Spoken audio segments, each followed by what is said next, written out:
Meeting of the City Council of the City of Victorville, and the City Council sitting as the Library Board of Trustees, Southern California Logistics Rail Authority, Southern California Logistics Airport Authority, successor agency to the Victorville Redevelopment Agency, the Victorville Joint Powers Financing Authority, the Victorville Water District, and the City Council performing the housing functions of the former Victorville Redevelopment Agency.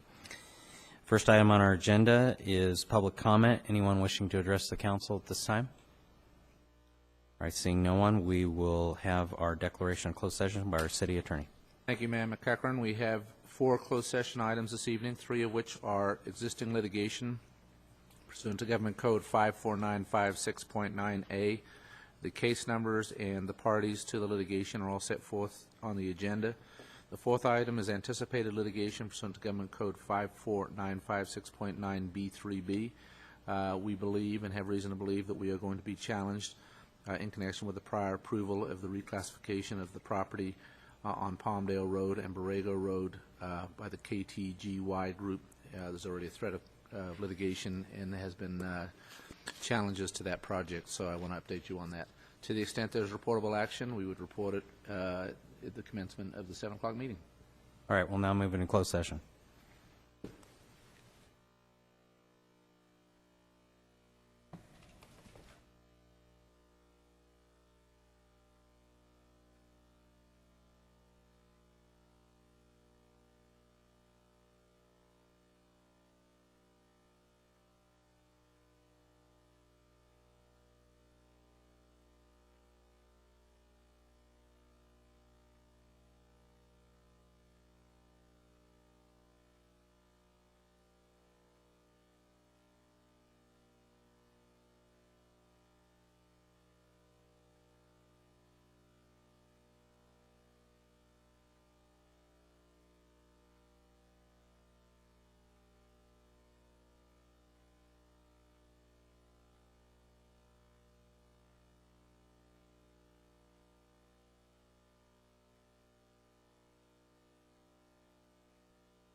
Good evening. I'd like to call back to order the regular meeting of the City Council of the City of Victorville, and the City Council sitting as the Library Board of Trustees, Southern California Logistics Rail Authority, Southern California Logistics Airport Authority, Southern successor agency to the Victorville Redevelopment Agency, the Victorville Joint Powers Financing Authority, the Victorville Water District, and the City Council performing the housing functions of the former Victorville Redevelopment Agency. At this time, we'll have any announcements out of closed session. Thank you, Mayor McEachran. We had 4 closed session items, 3 of which were existing litigation pursuant to Government Code 54956.9A. The parties and the case numbers are all set forth on the agenda. The 4th was pursuant to anticipated litigation, Government Code 54956.9B3B, litigation pertaining to a project at the northwest corner of Borrego Road and Palmdale Road. At this time, there is no reportable action with respect to any of those closed session items. All right, we'll now move into our invocation and Pledge of Allegiance. Our invocation tonight will be led by Reverend Dr. Benjamin Ellis, or Pastor Ben, from the United Methodist Church in Victorville. Pledge of Allegiance by our Victorville Police Department Chief, Don Yoder. Let us pray. Gracious God, you know that we are hardly a people that are singular. We come from many different trains of thought. We are born of many different colors. We are claimed by many different creeds. and yet we are united. We are united, Lord, in a vision for the future. We pray that your Holy Spirit would surround these chambers, that as they work together, it will be for peace, and it will be by your strength that this community will move into an even brighter new day. We thank you for this place we call home. We pray, Lord, that you would surround us with your presence and your strength. In your holy name we pray. Amen.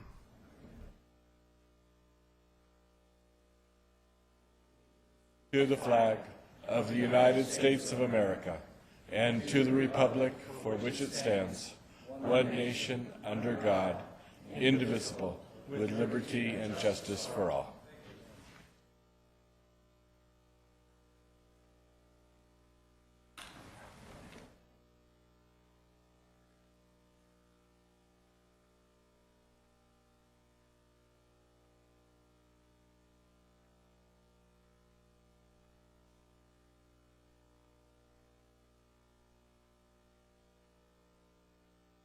All right, every year about this time, we always do this, and this is a presentation in recognition of Fire Prevention Week, and I'd like to have Joe Scarl come on up. All the great things that the fire department does with respect to fire prevention, inspections, and things like that, we greatly appreciate, and so I'd like to present this proclamation on behalf of the city and city council to you for doing that. Thank you very much, and as he said, next week is Fire Prevention Week. We celebrate and commemorate the Great Chicago Fire. We celebrate by doing our fire prevention efforts and fire prevention education to the public. Most important thing is to have a working smoke detector, and this year's campaign is no two ways out of whatever building you're in, whatever your house, your workplace, no two ways out. Thank you, Joe. Let's give him a round of applause.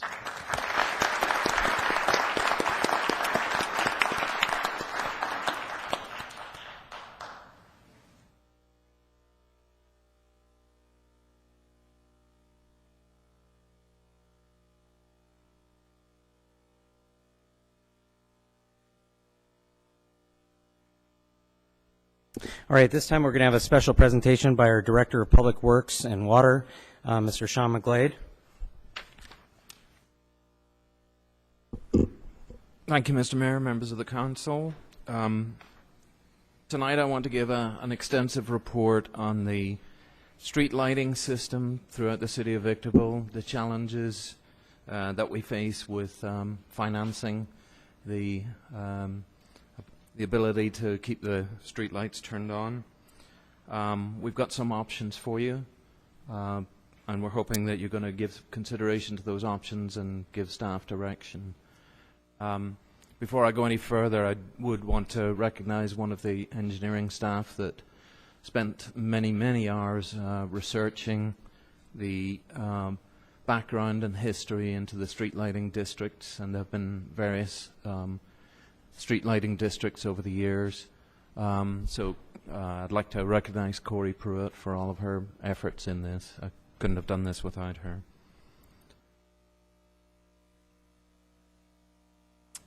In total, the city has, in the order of magnitude, 7,000 street lights. Of that number, 95% are owned, operated, and maintained by the Southern California Edison Company. 40 are owned by the city, 38 by VEMUS, and I've noted there are 324 safety lights. Those are actually the lights that are attached to every traffic signal that you see around the city. Those are a higher intensity street light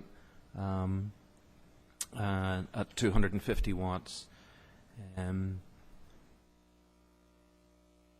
So throughout the city there are 106 traffic signals. 81 are owned and maintained by the city, and some of those have, 17 of them have multi-jurisdictional agreements for the maintenance of those traffic signals along with the safety lighting. Those other jurisdictions do share in the cost of that. There are 25 traffic signals that are owned and maintained by Caltrans, but they're also jointly jurisdictional. If you can imagine, along the state highways through Victorville, Highway 18, State Route 395, and the participation of the city is that we pay the energy costs for those traffic signals. There are also parking lot lighting at the 2 park and ride facilities. The one at the Transportation Centre on D Street. There are 32 lights that are owned by the city. We maintain those. The fortunate thing is that both there and the 14 that are at the Amargosa Park and Ride, the maintenance and energy for those is paid from Measure I. At the Amargosa Park and Ride, there is cost sharing with Caltrans on that. The various sources of revenue to pay for all of the other street lights that everybody enjoys throughout the city.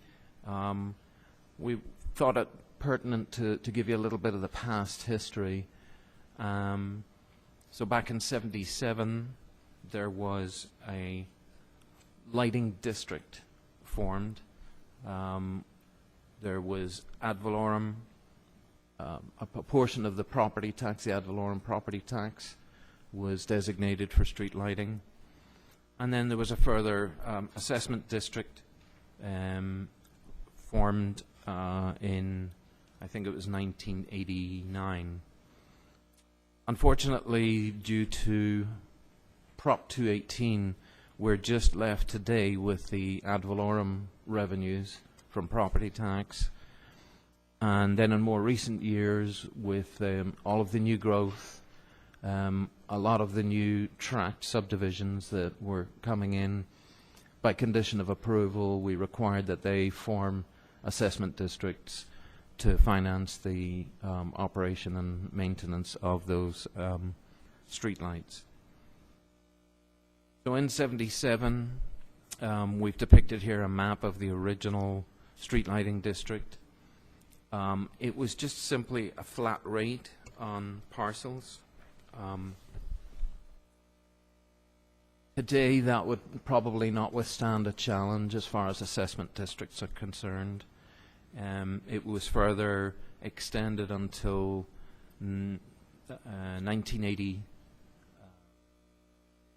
2007, but in '97, '98, Prop 218, the amendment to the Constitution, caused the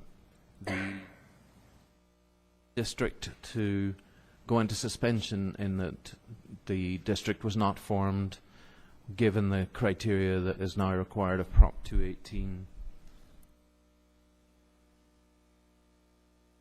Later in '86 it was then that the South Victorville Lighting District was formed, and it too then met the same fate. In '97, '98, the introduction of Prop 218. The difference with the South Victorville one, as compared to the 1977 district, was that there was a methodology associated with the assessments, which was more equitable. The city attorney has indicated that it may be possible to rejuvenate this, but the fact is that the city stopped collecting assessments on this assessment district back in '97, '98, when Prop 218 became law.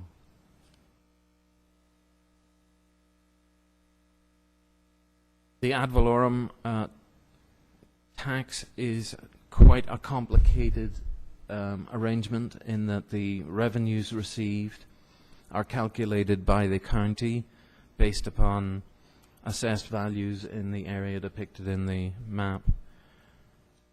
It is then distributed throughout the city boundary across various tax rate areas, and quite honestly, it's not something that has been explained satisfactorily to us by the county. what we can tell you is that we feel that it's inequitable in that it depends on the tax rate area and how that distribution occurs. The more recent assessment district that has been formed as a result of new development was initially required around 2005, 2006 by conditioning new tracts going through the approval process to form and annex into the Street Lighting Assessment District number 2. The advantages of that were that was set up pursuant to Prop 218. It had the ability to include an inflation factor. The only difficulty is that it doesn't include inflation for administrative costs, but just the energy costs. The assessment per lot per year is around $27, and there are currently 6,665 parcels with that assessment on it.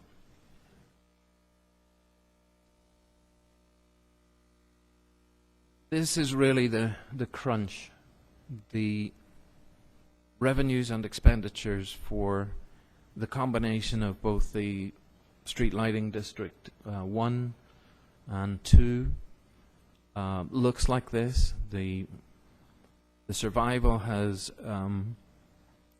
been dependent upon the revenue, the reserve funds rather, to the point that we will exhaust those reserve funds this fiscal year sometime. So back in 2008, you can see where that's where everything started to go flat on the revenue side and then started to deplete. And that was the direct result of the assessed values declining significantly. All the while we're faced with energy costs that are ever increasing. And if you look also in that same era of 06 to 09, you can see where the expenditures climbed rapidly. One thing to note is that it's not all attributable to the cost of energy. That's also when a lot of the tracts were, in fact, installing the street lights. They came online, and those Edison bills then started mounting up.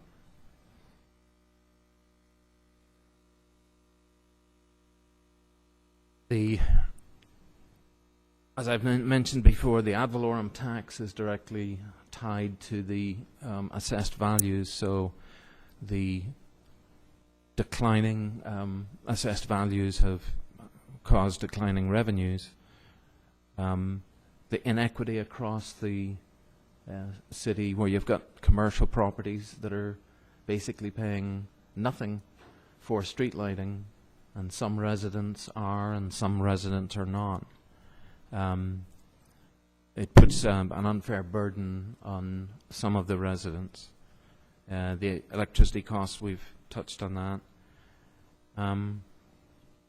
The other contributing factor would be that the number of properties that have gone into foreclosure, or people that have not kept their property taxes current, means that the revenue check that we get is sometimes a lot less than anticipated. The hope would be that we would recover those monies later on, but for the current period, it's a deficiency in the revenue. Sean, that last point there, I don't doubt what's being said there, but I don't get it. That doesn't make any sense at all.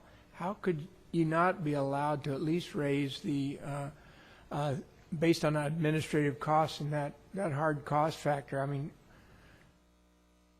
we can, remember there's two assessment districts or two sources of revenue. One is an assessment district, and we can recapture those increased energy costs, but it's the ad valorem tax that's tied directly to property tax that is declining where costs are increasing. And that's not something that we can control.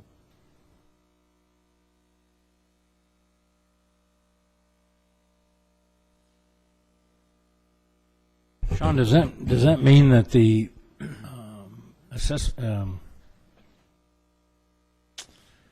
the assessment districts are covering the admin costs, and the ad valorem covers operation and maintenance? No, it's not split that way. An assessment district basically has to balance within itself. And later on, we'll get into that a little bit more. There'll be numbers that you will enjoy looking at, I'm sure, Councilman Kennedy. Probably too many numbers. But bottom line is that the latest assessment district can survive within itself. So what our challenge is really just focused on the Streetlight District 1, that is, its revenue source is ad valorem. And Prop 218 prevents us from what exactly? For us to be able to get into a solution to this, we need to get a vote of the people, and that's certainly something that is viable if the council decides to go in that direction. That is one of the options that we're proposing.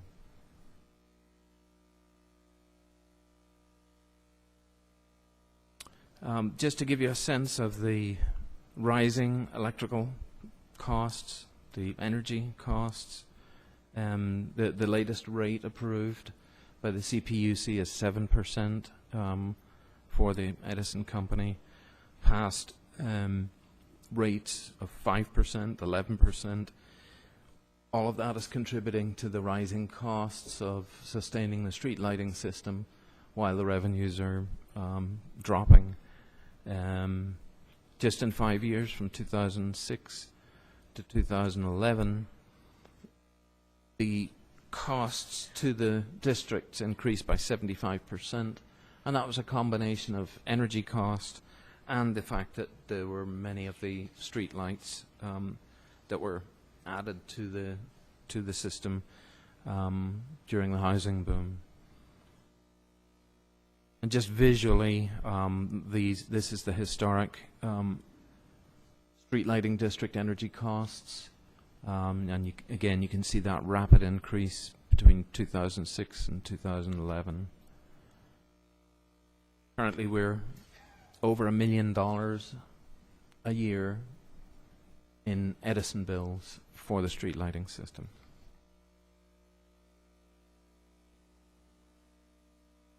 The total expenditures are comprised of, at the present time, 98% of the total budget is just for those Edison bills. The admin costs, we have trimmed them down as far as we can go, and it's down to that 2% number.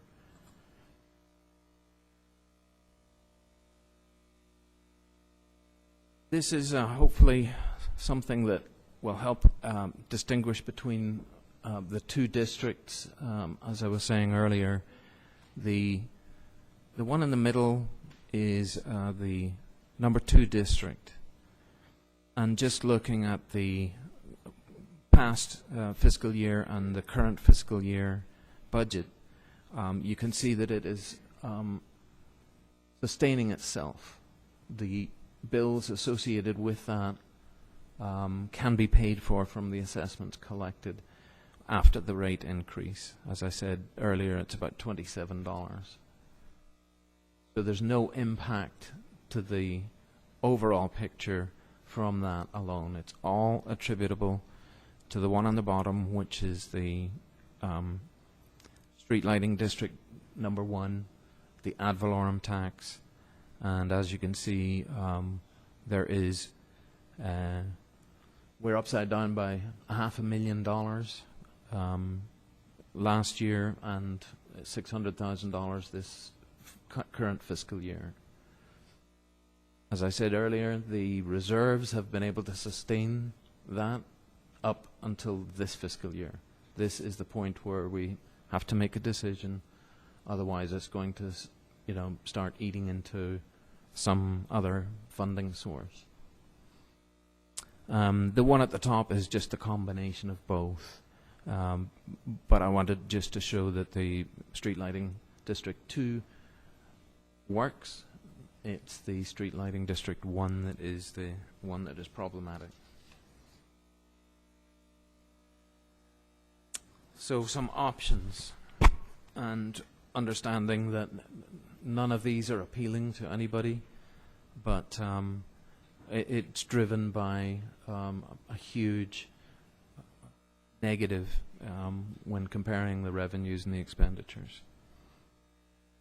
If you elected an option like that, and we were to do that, what you'd be suggesting is that, like, if you had 10 street lights in a row, you'd be, 60% of those would be off and maybe sprinkle them around, so that instead of proper spacing, we would have quite a bit of distance between street lights, which would almost self-defeat the idea of what they were meant for. We would focus on the intersections and keep those lights on. And then on the runs in between intersections, that's where we would be focusing on the reductions. That's probably the most prudent way of doing it. But you're right, Councilman Rothschild. This would be 6 out of every 10 streetlights would be switched off. I'd just like to point out under the column option 1 budget first year, there is a capital cost to doing that. Edison would charge us $44 for every street light. The effect would be that we would have 3,000 street lights turned off. At $44 each brings us to 133,000. So there's a capital cost, which would still leave us in the negative in that first year of that option. But the second year, as you can see, then that turns into a positive because we wouldn't have the capital cost in the second year. So you would start to realize energy savings and the revenues. We're assuming revenues basically are the same, and the energy costs are about the same, just to have a Sean, what's the capital cost for turning off a streetlight? that's the $44. No, but I mean, what is the capital cost doing that? They have to disconnect it from their system because the street lights are all automatic in that they have a photocell. So they'd have to get into the wiring. They and would have to physically go out there, access the handhold on the side of the pole, and disconnect the wiring.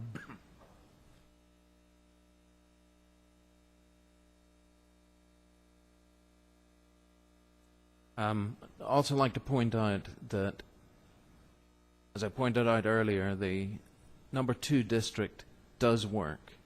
So the reduction in the street lights, it would not be fair on the people that enjoy that and pay for that in that district that we start switching off 6 out of every 10 street lights in those districts. They will remain untouched, and I think that's important to note. So the reductions would come in the other areas outside District 2.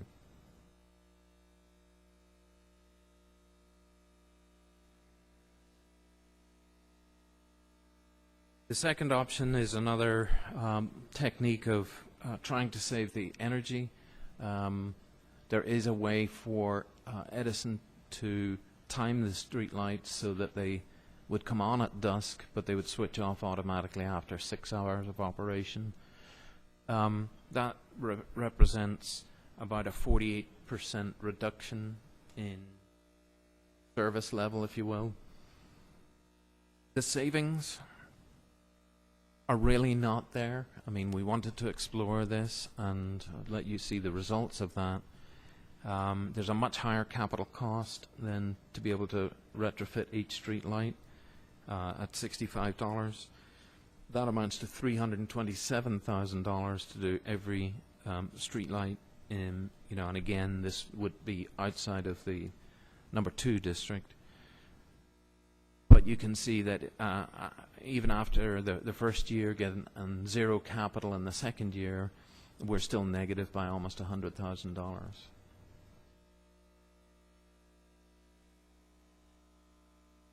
The third option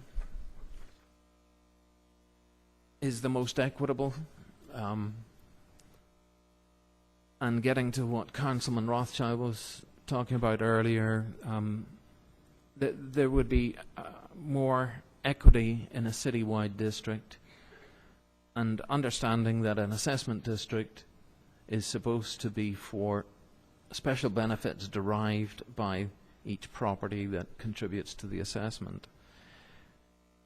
When you think of a traffic signal or you think of an arterial street, it can be argued that that's more of a general benefit than a special benefit. But the other thing that an assessment district requires, and you know, perhaps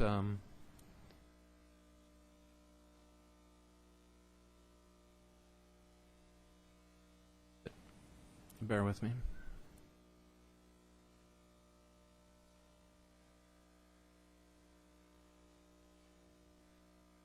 The special benefit and proportionality, those two items are requirements of an assessment district, and the Prop 218 covers the voting requirements associated with forming an assessment district. But as we pointed out here, the general benefits are supposed to be separated before assessing the special benefit. And that's very important to identify that, and what we had proposed in a citywide, if that's the direction that the City Council wants to go in, is that we would use the ad valorem tax to offset the special benefits.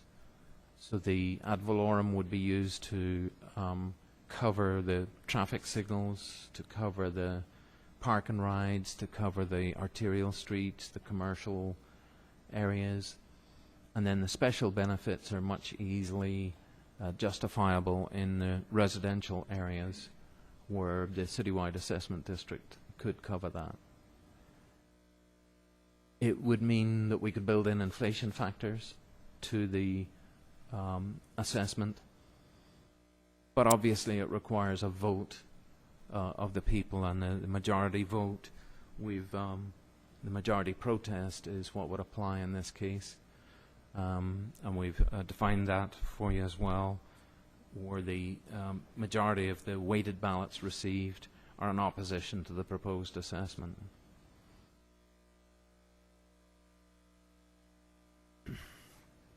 The other thing about the citywide is that we can include commercial, industrial, multi-residential, even vacant properties.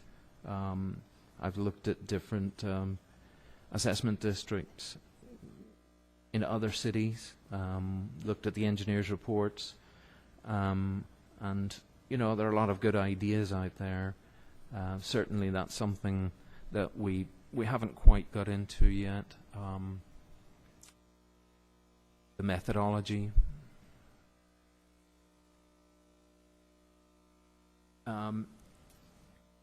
Having a vacant parcel pay for street lighting, that's something that, you know, has some people scratching their heads, but what we would propose is if that street light, if that vacant parcel is abutting an improved street with a street light, then it would pay 50% of a developed property, and then vacant parcels that would be remote would not have an assessment. Trying to get it as equitable as possible, trying to make sure that it is it covers the costs of operating the system, but along with that goes the pain of people that are today not paying any contribution towards the street lighting, then having an assessment on their property taxes.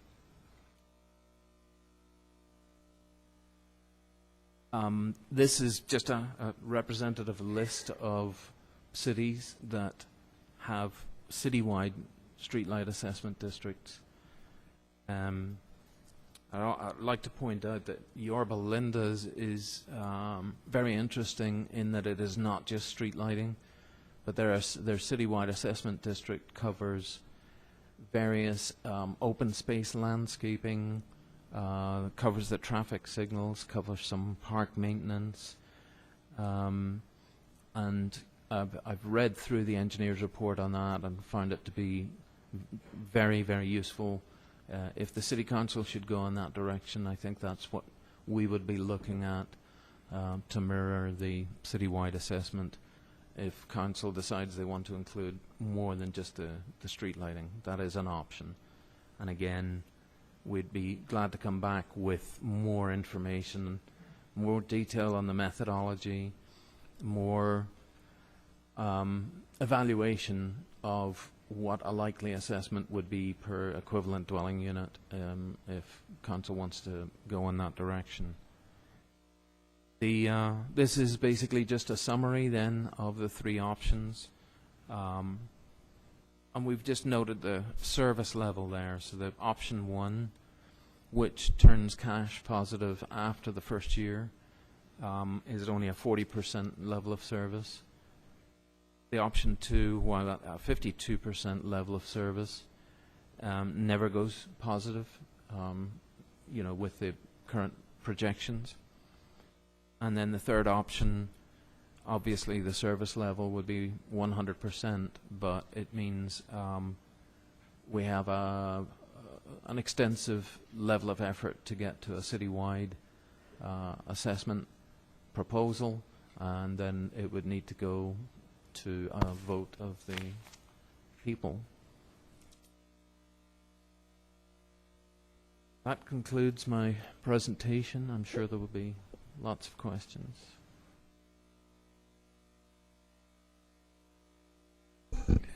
City Council, just as a kind of a follow-up to that, what we're looking for tonight is some discussion and give us some sense for which of the options you'd like us to pursue and bring back at a later date. Not looking for a decision that this is or isn't what we're going to do, just simply which road would you like us to spend our time on to do some more study work on this issue.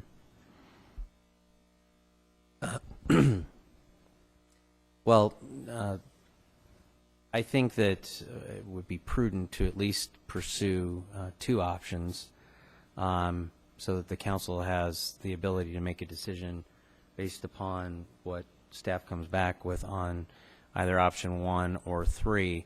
Obviously, this is not something we're voting on here tonight, and I don't think this council's had enough time to fully digest all of this information that's been presented.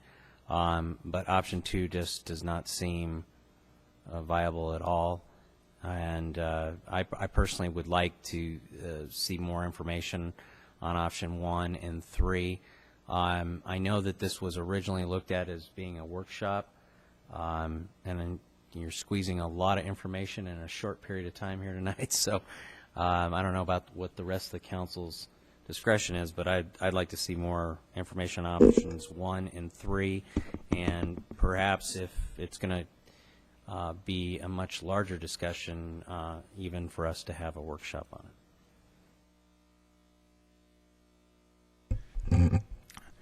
It looks on the face of it that option 3 would be the most desirable. The results being fair and equitable distribution of the cost, no loss of service level. I mean, however, that would require the voters approving it. The predicament we would be faced with if the voters don't agree that that's the most desirable option is then we would have to pick 1 or 2. I mean, so I'm inclined to think that 3 is certainly the direction we would want to pursue, and then try to figure out what our worst case scenario would be if voters don't approve it. But I agree with Ryan. We need more depth on this, I think. And I agree. The Prop 218 was very stringent regarding the formation of the districts. In fact, it eliminated many districts, special assessment districts that we had in place.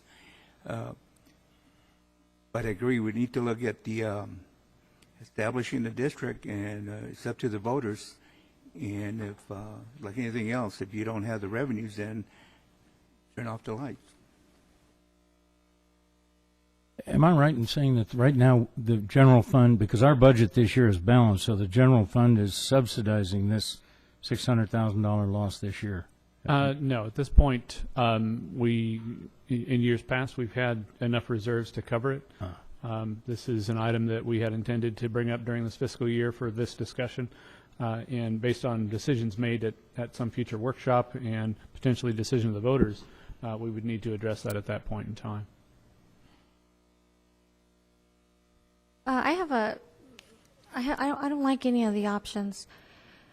I'd like to have option 4, that we find the money within the city. First, we can look at the city manager and what we pay him. The next option could be is that the staff that we gave everybody raises, or we could use maybe, didn't we absorb the RDA staff at about $1 million a year? I think there's money in the city, and I don't think that we need to shut any services down or increase any rates. Although option 3 doesn't include increasing rates, it just means getting people that aren't being charged for their parcels or their property. Essentially, yes, that's true. That's the certain parcels are paying right now, and certain parcels are not. And I didn't quite understand why some are not. It depends on when it was developed. In 2007-8, with the changes in the law, we started requiring all new development to also be a part of the street lighting assessment district. So if your parcel was in between 2 certain time periods, then you have essentially no assessment for streetlights. If you're in the original sort of boundaries of the city, then you're in the original district that, although you're paying something from your 1% of your property taxes, it's not quite enough to cover the bills. And if you're in a lot that was developed after about 2008, then you are almost assured that you are paying into the district at the rates that were mentioned earlier. So there would be no change to those, or potentially a drop in the rate when the entire city, if the entire city elects to be part of a larger district.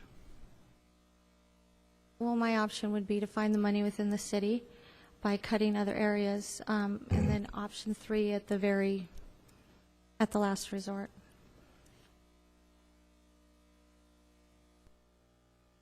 Yeah, I'm inclined to moving towards this supporting option 3, because it would allow us to expand as we grow into a community that's growing. We'll be doubling in population over the next 15 years. This would be more of a natural transition into that, but I'm inclined to have the fallback position option 2. And the reason for that is that option 1, you make those permanent fixes to adjust for that, then you have an extensive amount of expenses to flip back into that if the future calls for an expanded lighting system.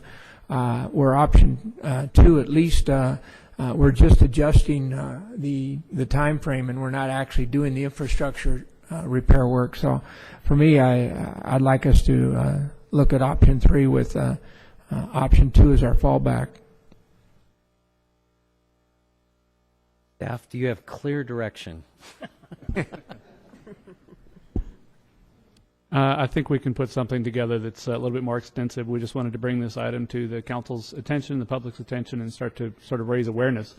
But certainly we can bring back, I think the key is making sure the council was okay with option 3, even to consider it. There are some parcels that would have a new fee attached to them. There are other parcels whose fee could potentially go down. We have to do that hard work to sort out all the math involved. So it would affect people differently, but in the end result, ultimately the entire city would be paying effectively the same amount for the same level of service. So when would you expect to bring this back to the council? Mr. McGlade, any thoughts on when this might come back? There's an extensive amount of work that needs to be done to explore the assessment district just for the street lighting. I'm not sure if you want it to go any further than that, but certainly it's going to be 30 to 60 days, I would say, to be able to drill down into that and try and get close to some level of cost per parcel, because that's a necessary prerequisite before going to the voters. With that, I would say probably January.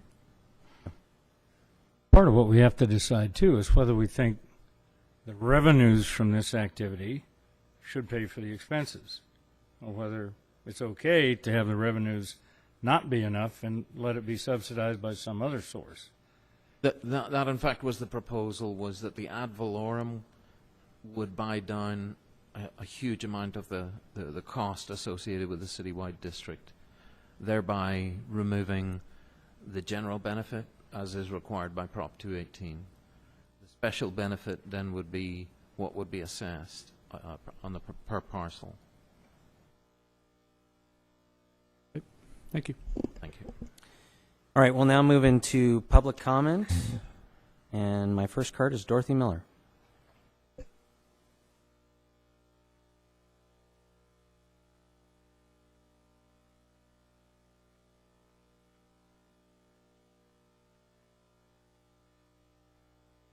My name's Dorothy Miller, and I'm very pleased that every single one of you has voted in to take care of the city and the people. I feel this is not being done. I feel we have a council member that is not doing what she should be doing. And I feel that there's people running for election now. They need to find out exactly what is going on. They need to go to the planning department meetings. They need to see what's going on so you have a general idea of what this whole thing is about. But we have people that just think that they're going to run the show. They don't work with the other council members, and this is not good. We have to work together if we're going to get anywhere. And if you don't work together, then you might as well forget it, because the city will go down the tubes completely. And if these people that's running, and there's several of them here, and I want them to understand that they need to know what's going on with the city. And this is one of our big major problems. I was at the meeting 2 meetings ago, and somebody just went off like you could not believe.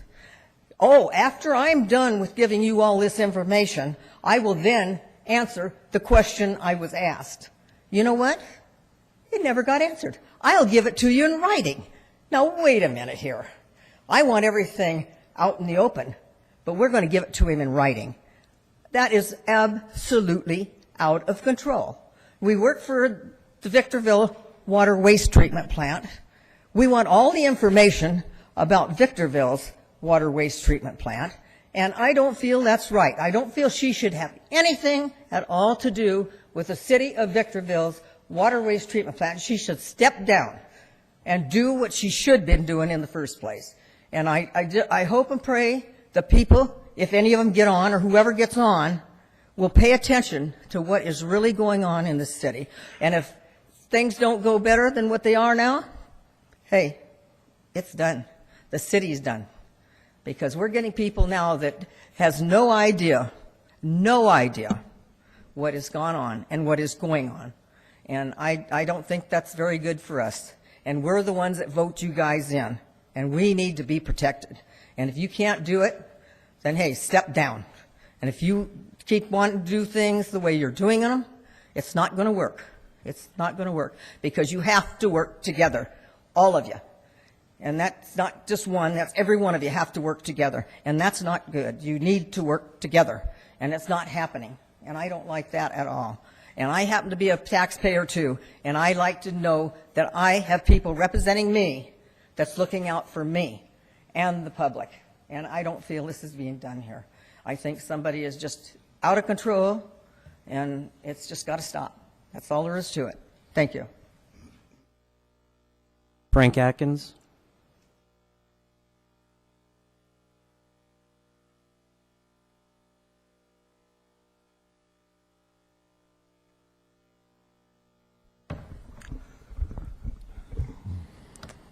Hello, City Council. Hello, everyone. My name is Frank Atkins. I reside in the city of Victorville, and I'm a candidate on the ballot for the Victorville City Council. Since our last council meeting, I've spent a great deal of my time and energy visiting a lot of the places in Victorville and meeting a lot of the people. I spent time visiting with our current city manager, Mr. Doug Robertson, here at City Hall. Mr. Keith Metzler, I spent time with him at Southern California Logistics Airport, got a nice tour of the facility.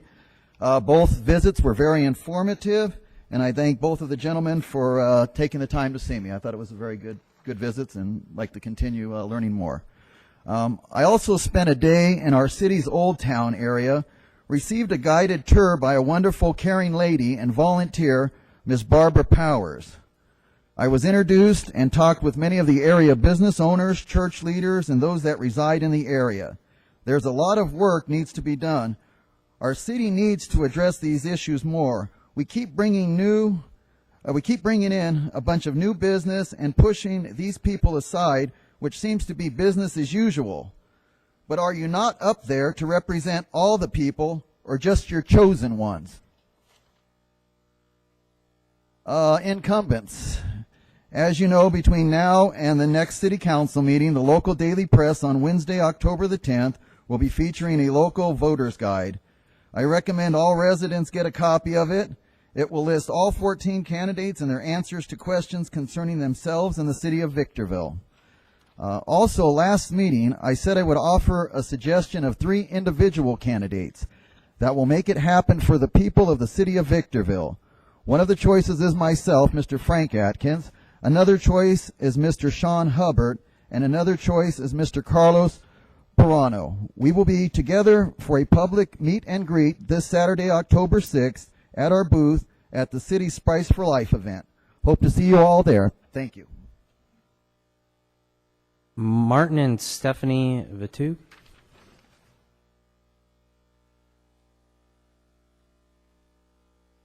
Good morning, Mr. Robertson, Mr. Mayor, fellow council members, Mr. McLeod.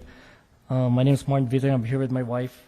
We're actually here because we're worried about the health and safety of our family.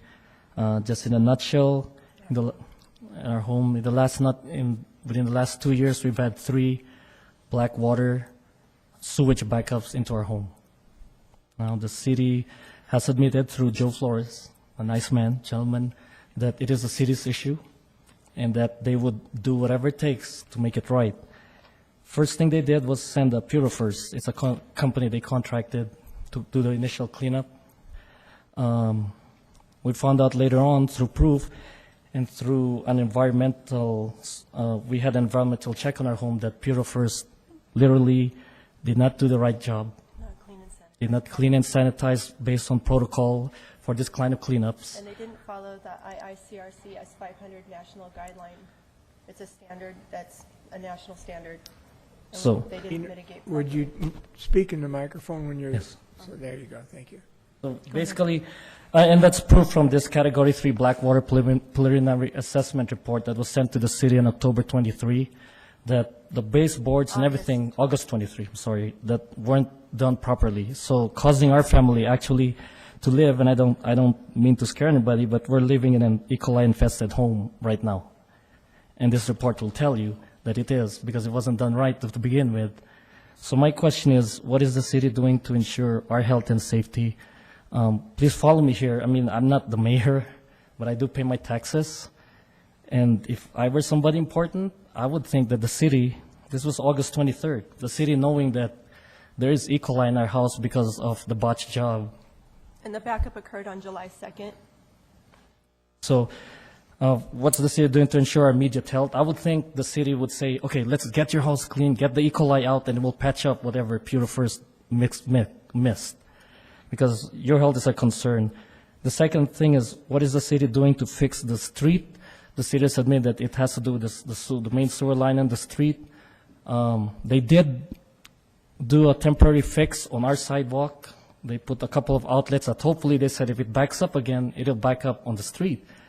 But bear in mind though, just FYI, the whole street knows about what's happening. I mean, it's impossible to miss the city's work going around our home. So they said, well, if that backs up, if there's only 2 of us here, the next council meeting, there's going to be a whole block of people here demanding that this problem get fixed. Instead of a bandit fix, we want it permanently fixed. So, I mean, we just wanted to bring it to your attention. The city is working on a contractor to complete the work, but as far as the health and well-being of the family, I'm surprised the city hasn't swooped in and said, let's clean the E. coli out, let's do the patch-up job afterwards, because your health and safety is definitely a concern. Mr. McGlade, we wanted to meet with you as well, and I understand you're a very busy man, and I know all of you are very busy, and we're just one family in the whole city of Victorville. And then it's just is that we've had 3 sewage backups in our home, February 2011. November 2011 last year was when the city came out and marked the street, assessed, they cameraed the lateral from our home to the sewer main and determined the problem was in the sewer main, that there's a dip in the main line in front of our home, and promised to fix it. And it wasn't fixed. And on July 2nd, we had another major flood in our home through the whole kitchen, dining room, downstairs bathroom. It came out of the bathroom. It all over the, it's in the garage, it's in my pantry, it's everywhere. And anyway, this is a major concern for us. We've been working with the Public Works Manager, Mr. Flores. I spoke to him that evening, and he promised me, don't worry, ma'am, we're going to make this right for you. We will fix it as if it never happened. He showed up the next morning to assess the damage. The contractor came in that evening and tore out the walls in our home, and they're still torn out, and it's still not right. And we, anyway, it's been going on for 3 months. And anyway, Mr. Flores came out the next morning, shook both our hands, promised us that it would be corrected, and assured us that the city was going to fix it. And we've been working with him with other contractors. The first contractor did not, as I said, did not properly mitigate the home. So we insisted on meeting with that owner of that company, and we had a meeting with Mr. Flores in our home, and also Mitch Tucker, and Mr. Lanyon of that company. Anyway, our problem is we just want it fixed. We please help us fix our home, and please make sure we don't have another flood in our home, and that our neighborhood is not going to be flooded with sewage because of, I was also told that they didn't anticipate the level of flow down our street, and so they're working on possibly diverting the flow. So whatever you guys can do would be really, really appreciated, and I just want my family's home to be safe, and I want it to be restored. We bought a beautiful brand new home in 2010. It was the model home. We'd like it restored to the way it was prior to the flood. Also, I was referred to last week. Everything was kind of flowing, and we were meeting with the Mr. Flores on a weekly basis to interview new contractors that could possibly do the mitigation and restoration work. He was very cooperative and helpful, and we've been very patient and diligent about working this. And then I was turned over, unbeknownst to me, well, I was notified last week to the risk management department. And then I called Mr. Bouquet to have an introductory conversation with him to just introduce myself. And he was very rude. He was very rude and very disrespectful to me, and was almost accusing me as if it was my fault that the sewage backup had occurred and the damage in my home was my fault. And our house is tested positive for this E. coli bacteria. We have the report. The city did pay for it, and I'm grateful for that. Anyway, I don't know. I'm sorry, but this is just really, really distressful. And thank you so much for your time. Thank you. I'm going to ask that Sean McGlade do meet with the two of you. I understand that you've been trying to meet with him, and so, Sean, if you could at least meet with the two of them and see if there's something we can do to resolve this matter. I certainly will. The reason it was turned over to Chuck Bouquet was because of the claim. That's the proper process for filing a claim through the city. So, it wasn't really a change of tactic. It was going to be going through his office anyway. But we have been working very closely. I haven't personally met with him, but I certainly have been looking at the cause and the cure to that cause. Joe Flores, the Public Works Manager, has been directly dealing with him on the cleanup.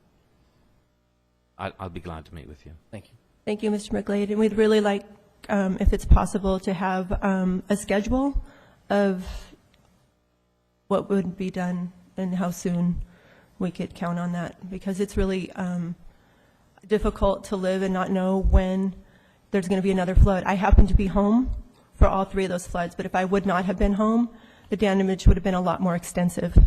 I did everything I could to stop it, to mitigate or to stop the damage as much as I could, throwing down every towel I could. And anyway, thank you, sir. I really appreciate your time. Thank you.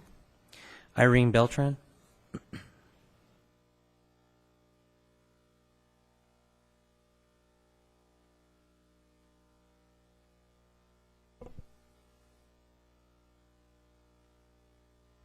Hi, I'm Irene Beltran, and now I'm campaign director for the 40 Days for Life campaign here in Victorville.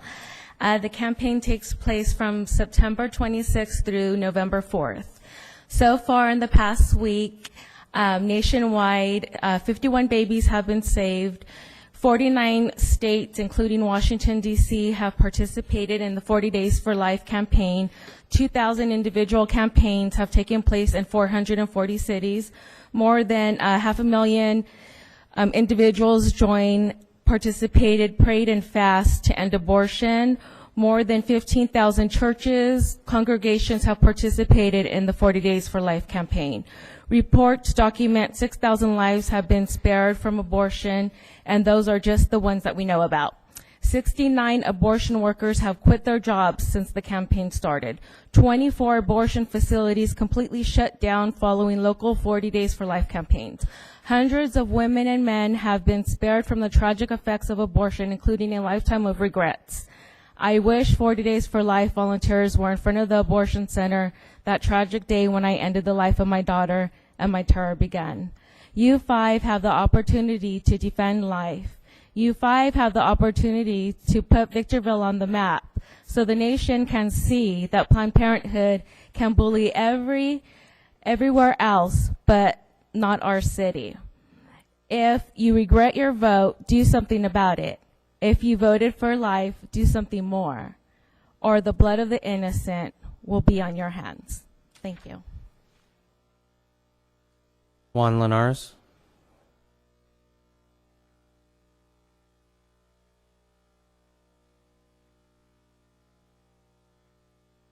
Did it again.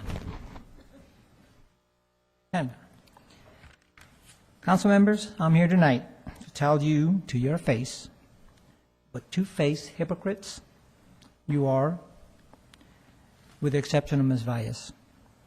I went through all the documents, all the comments against the Walmart, and Walmart dismissed them because they were not specific. I don't think you even looked at them. Walmart did not present one single comment that was specific on any issue. The slideshow Walmart only showed there was near one school, not 6 schools, a church, senior living daycare center, nothing. You said nothing. Walmart showed a nifty slide of the percent of people that wanted a Walmart, not one actual comment of why they wanted it. You said nothing. Walmart crowed about the 300 jobs with no guarantee that it would be from Victorville or that it would be 300 jobs for 14,000 people, which is about the average of what's unemployed in this area. You said nothing. Walmart claims it would give shoppers a choice. How? The vast majority of people live west of Bear Valley Road towards Food for Less. You said nothing. Every single person that showed up and spoke or wrote against the Walmart mentioned the traffic and location. You said nothing. Yet, after everyone had gone home and only 2 people remained in the chambers, you all voiced your great concern for the people of Victorville and the traffic that would be dumped on Green Tree Boulevard from Apple Valley. The concern was not for Victorville residents, it was for yours. One council member actually was worried about how traffic near the post office backs up, and he knows because he lives there.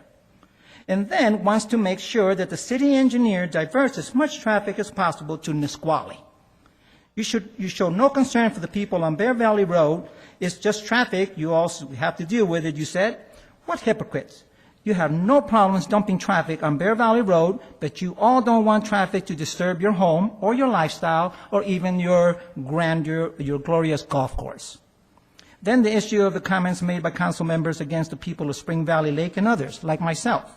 I found it to be inappropriate, belittling, disgusting, and showed a total disregard for the opinions or concerns of others because they don't belong to the city or vote.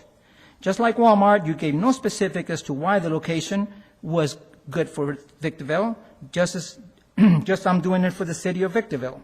I have no idea where you learn ethics, manners, and integrity, but you must have missed a lot of classes. I was in the military for 23 years. I know one of you was in the military. And if it was I would not have had you in my command. I would never have had you, I would more than likely have had you in jail, and the rest of you, I would have had you tarred and feathered.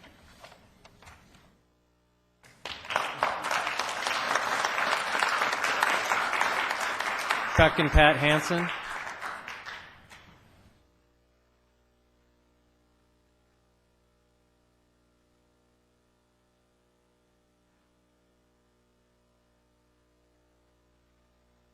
Good evening, City Council members. My name is Chuck Hansen. I live in Apple Valley, and this is my lovely wife, Pat, that helps me out on the bike rides. And we're here to tell you about a fun day, something good happening. Anyway, our ride is October 20th, and this will be the last time we get here to remind you about it. And last time we left some entry forms here, and if you haven't filled out, I'll come by and pick them up while the wife's talking. Thank you. Good evening, Mr. Mayor, council members. I am Pat Hansen. This is our 5th annual Chuck Hansen Tour to Apple Valley. For the first time, we're offering 3 rides, a 50-mile, a 25-mile, and a family 10-mile ride. We have taken this on ourselves. We have created our own 501c3, and we know now all the headaches involved in the planning of this particular event. But we anticipate between 200 and 300 bicyclists. So we would like you to join us. We'd like the city of Victorville to become a part of that. And part of the money that we are going to be getting will be set aside for bike lanes in our community. And so that's our major thrust. This whole high desert area needs to have a safe place for people to ride their bicycles. And even though people in bike lanes have been injured, they do know that there is a space set aside for them. And so they have the right. And bicyclists were here long before cars.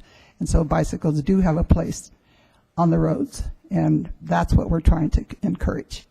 Thank you for your time. And we hope to see you there. One more comment. Mike Rothschild, you rode with me once, and I can loan you a bike again if you wish to go. Thank you. Barbara Powers. Like I said before, it was a rather scary proposition riding a $4,000 bike that wasn't mine, but I managed to do it that one time. Thank you. Evening, council and staff. I'm Barbara Powers with the Old Town Route 66 Ad Hoc Committee, and I want to talk tonight about the building on D Street, which you know as the Transportation Center, and it does say Old Town City of Victorville on it, and it is a very large building. If you haven't been there recently, it has a lot of vacant areas. There's one Greyhound ticket booth, and there are offices there and a cafe area that is not being used. It has been empty for years, and that's what I'm here to talk about this morning. I have a letter that I wrote, and I will be reading it, but I'll give you copies when I'm done. This is to all the Victorville City Council members and city manager. Please notice the genuine interest that the Old Town Route 66 Ad Hoc Committee has about the Transportation Center. We are aware that the similar meetings have been held in the past at the center. They've had, the committees have met there before. And we would like permission again to meet there for our winter hours of 10:30 to 12 noon. There are scheduled security on duty at that time. And this is something that I'm asking you. I don't know the process, and so I'm asking if this should be put on the agenda or what should be the proper procedure for that. And then from there, that's our first question. Then our focus on this transportation center also includes usage regarding the cafe in the future. The 66 Museum has a continuous volume of tourists, up to 10,000 a year. And there is no place for them to have coffee or lunch or any kind of like a little place close. And we would deal with the transportation. We've heard all kinds of excuses why we can't. And we think we can. and it is possible. So I wish you would help us find a way to do this, get something going in the transportation center. It could be used as a catalyst to improve Old Town. It could be used for other meetings, displays, chambers, information, city events, and we just think it's ridiculous that they're empty, virtually empty, every day, and has been for years. Our question is, how do we get this on the agenda? How do we get it started? And we would like to know the proper procedure. And I've sent this letter in as I'm a co-chair with Sharon Foster's signature also. Thank you. Thank you, Barbara. Perhaps, Mr. Robertson, you could put together a meeting and see. Yeah, I'd be happy to meet with Mrs. Powers. Okay. To talk about that. We'd have to look at, obviously, how it was used previously. I know that it used to house on a monthly basis the Old Town Property Owners Association. Old Town Property Owners. There was more activity in the center at that point in time, but certainly something we can look at. So you can just send your letter to me. You're welcome to come to any council meeting as well. True. Okay, thank you. Thank you. All right, that's all the cards I have under public comment, so we'll move on to the rest of our agenda. Under both the Library Board of Trustees and the Southern California Logistics Rail Authority, there were no items at time of posting. Under the Southern California Logistics Airport Authority, written communications, agenda item number 4 is request that SCLAA ratify the acceptance of the FAA AIP grant 03-06-0359-020-2012 in the amount of $1,254,977 for airport development under SCLA. I don't have, Yeah, we all are on, or I'm not on the right screen. Oh, there we go. switch screens. Everybody's working? You don't have yours?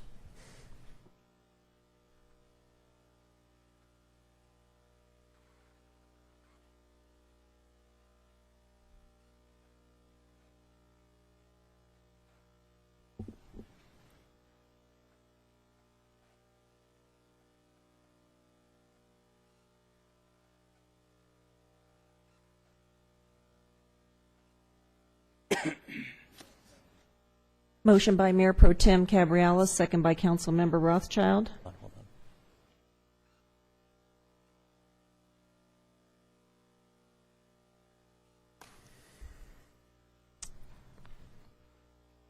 on. Voting. How are you going to vote, Councilmember Kennedy? I can enter it for you. Motion carries unanimously. Seen that screen before.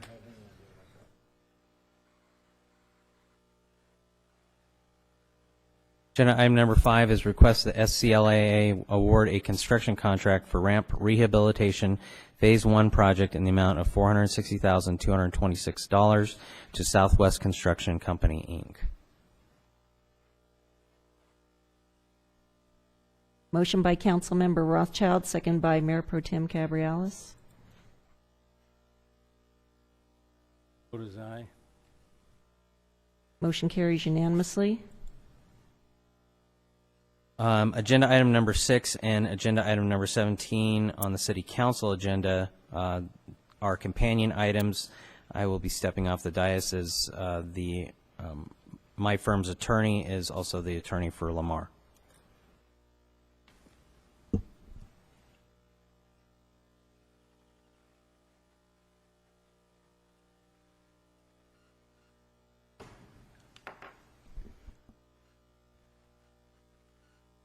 And that was, as the mayor indicated, item number 6 also is a companion item to City Council on item 17, and we'll take those concurrently. And this is be a report by our city attorney. Thank you, Mayor. Pro Tem Cabrialis. We have a summary. This has been a long evolving settlement arrangement with Lamar Companies, the billboard company. They had leasehold interests in billboards on a number of properties that we were acquiring in connection with the Nisqually Interchange project. We have come to a negotiated settlement that took months and months to put together. Essentially, to bring it down in a nutshell, the settlement provides for Lamar to be able to construct 2 of the new digital-type billboards in replacement of 3 static billboards that they are taking down. And while they had a claim for compensation for the rights of those billboards, the settlement agreement essentially provides that there'll be no compensation provided to them. So it's a settlement agreement that's gone through the city's planning department and through city staff, and we've worked on it for a long period of time, and staff is recommending approval of it. Before we vote, I do have 2 cards. Norman Miller. Hi, Norman Miller with the Golden Triangle Ad Hoc Committee, and I was just wondering, is there any possibility, excuse me, one of these billboards could be put down in the Golden Triangle area? My understanding is that the exact location of the billboards has not been determined yet. Certainly, we believe one of them will be in the Nisqually region, and I believe that we have the option of talking to Lamar about locating the other one, and we can certainly consider that. And I misspoke. Apparently, the planning department did not recommend approval. They've remained neutral on it at this point. Thank you. Thank you. I have another card. Michael Davis. Mayor Pro Tem Cabriales, I was simply here to answer any questions that the council might have. Any questions from the council? Did you say that staff is not recommending it? They're staying neutral? Planning department staff is remaining neutral on it. Can I ask why?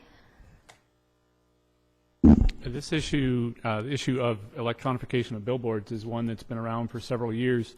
Ultimately, the settlement came about at roughly the same time, and this is not consistent with a proposed ordinance that was being considered at that point in time. So that piece was separated out, and this is now essentially just a settlement to resolve our issues on the land that we needed for La Mesa Nisqually interchange, and effectively allows them to simply move the billboards rather than following our current ordinance, which would mean that they would need to take out additional billboards if they were going to put up electronic billboards. So this gives them the right to keep billboards? Yes. It's replacing static billboards, 3 static billboards with 2 digital billboards. And so staff doesn't like that because they want everything to be digital? No, They want the discussions, it's not the entire staff. Essentially, this separated out the issue of the ordinance, which planning was working on. So planning hasn't been involved in this discussion. That's why planning is neutral. It's not that they were for it or against it necessarily. They're simply neutral on it. It's not something that went through planning. It went through economic development and engineering as part of the settlement discussions for the land acquisition. Okay. Entertain a motion. Motion by Councilmember Kennedy, second by Councilmember Rothschild. Motion carries with Mayor McEachron absent.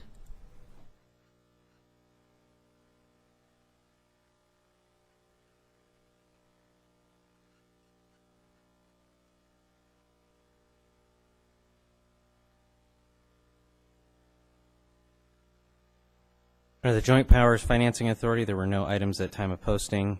Victorville Water District, we do have a consent calendar.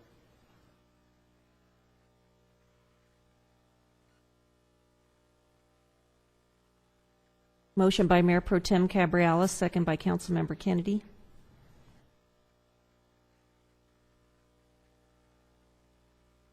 Motion carries unanimously.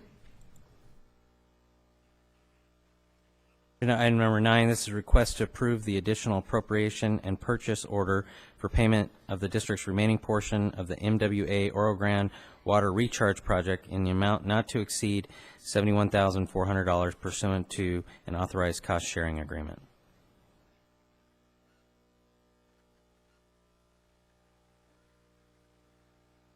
Motion by Councilmember Kennedy, second by Mayor Pro Tem Cabriales.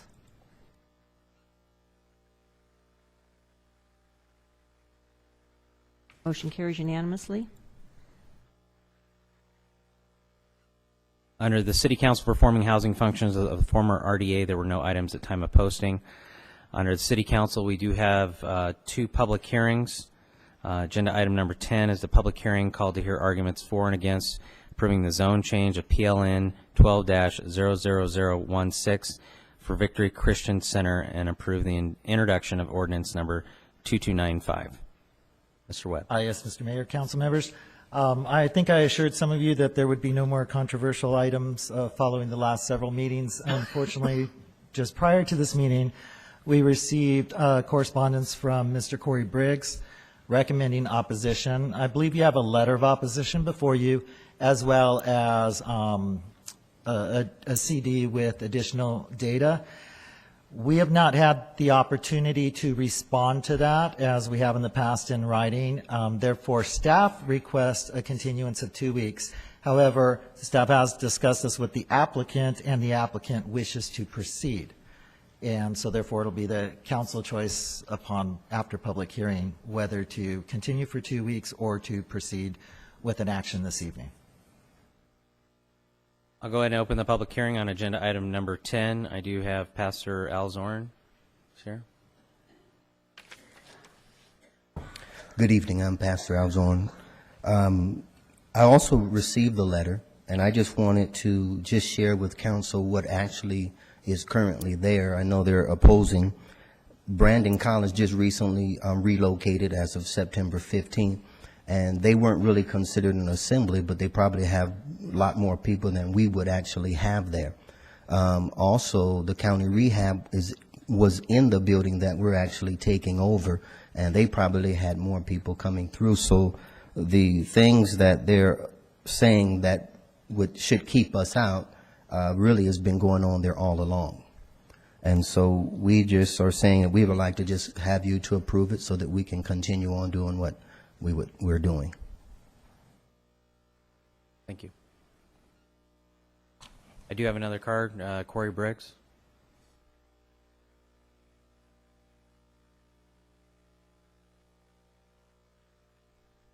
Thank you. It sounds as though you got the letter and the exhibits that we sent over today, so I don't need to go through those. Let me just say for the record that my clients aren't opposed to what these fine folks are trying to do. What my clients are opposed to is the city continuing to violate a provision of the general plan that you agreed to settle a lawsuit over your general plan's adequacy. And that's why we're here every week on multiple projects, because you continue to thumb your nose on a very important provision that you accepted. So as soon as you start following your general plan, you won't see us anymore on these issues. But if you keep flouting it, unfortunately, we have to come in here, and we don't like to delay fine folks like this doing something good, but you force us to do it by not honoring the commitment you made to the public a couple years ago. Thank you. All right, anyone else wishing to address the council on agenda item number 10?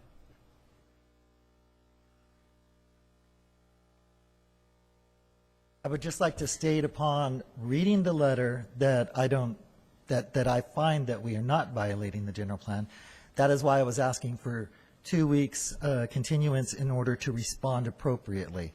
I believe this is consistent with the code and with the general plan. And so therefore, again, I would like to respond accordingly in writing. Mr. Webb, is this not what we have been doing every time we get these letters at the 11th hour prior to a council meeting, that we would naturally continue? That has been the practice, and that has been the recommendation of outside attorneys, actually, from Dr. Pepper, Walmart, Target, and St. Mary's. There's been a consensus overall that it is most prudent to respond in writing, and therefore I do not want to respond specifically to Mr. Briggs' comments with such short preparation. I'd rather do so officially in writing. Well, and I don't know about the rest of the council, but I don't have whatever was received. I didn't get that. The city clerk did receive correspondence along with a disc, and I would concur with Mr. Webb's recommendation to the extent that the city has not fully responded to the comments. It could create some potential liability. I believe that we are in full compliance, but nevertheless, I haven't seen all the arguments, and I think it would be appropriate for staff to respond in writing. I stand corrected. It's right here, but again, I haven't even had a chance to read the letter, much less look at the CD. I doubt any of the other council members have. Pastor, you don't need to stand up. This is just going to be a comment. Mr. Briggs has done this on every zone change, every project's come before this council that I can think of. He adds time and cost. He has a legal right to do it, so he does it. I think it will be in your best interest if we continue this, give staff the appropriate time to respond. It'll relieve you of potential problems and liabilities. But I'd like to address another question. I don't know if the city attorney or the planning director is the right person to answer this question. Is there anything in state law, city ordinances, county regulations that says a general plan cannot or should not be changed? That once we make it, it's set in stone and we shouldn't change it no matter what happens? Actually, just the opposite. It is intended to be changed. It is required to be changed in updates. Certain elements such as housing and transportation are required every 5 years to be updated. All of the other elements must correspond accordingly, so therefore there is some tweaking and they need to be updated also.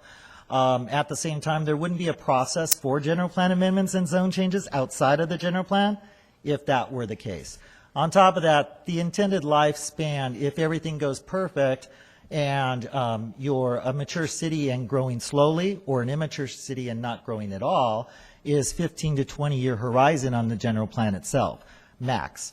In our case, as you know, we grew very rapidly and erratically, and we've had to make adjustments along the way, as well as a comprehensive general plan update that we made a few years ago. Again, by state, we will be required to do an update to at least 2 elements, and then the other elements that correspond within only a few years from now, a comprehensive update. But in the meantime, the law allows for general plan updates and zone changes, et cetera, and we are following the process.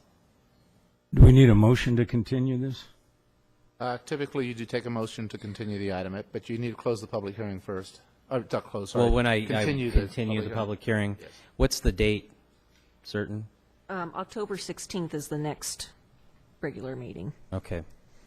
Then I don't have the option to make the motion here, but I'll make the motion that we continue agenda item number 10 to October 16th, 2012. Second. Motion by Mayor McEachran, second by Councilmember Kennedy.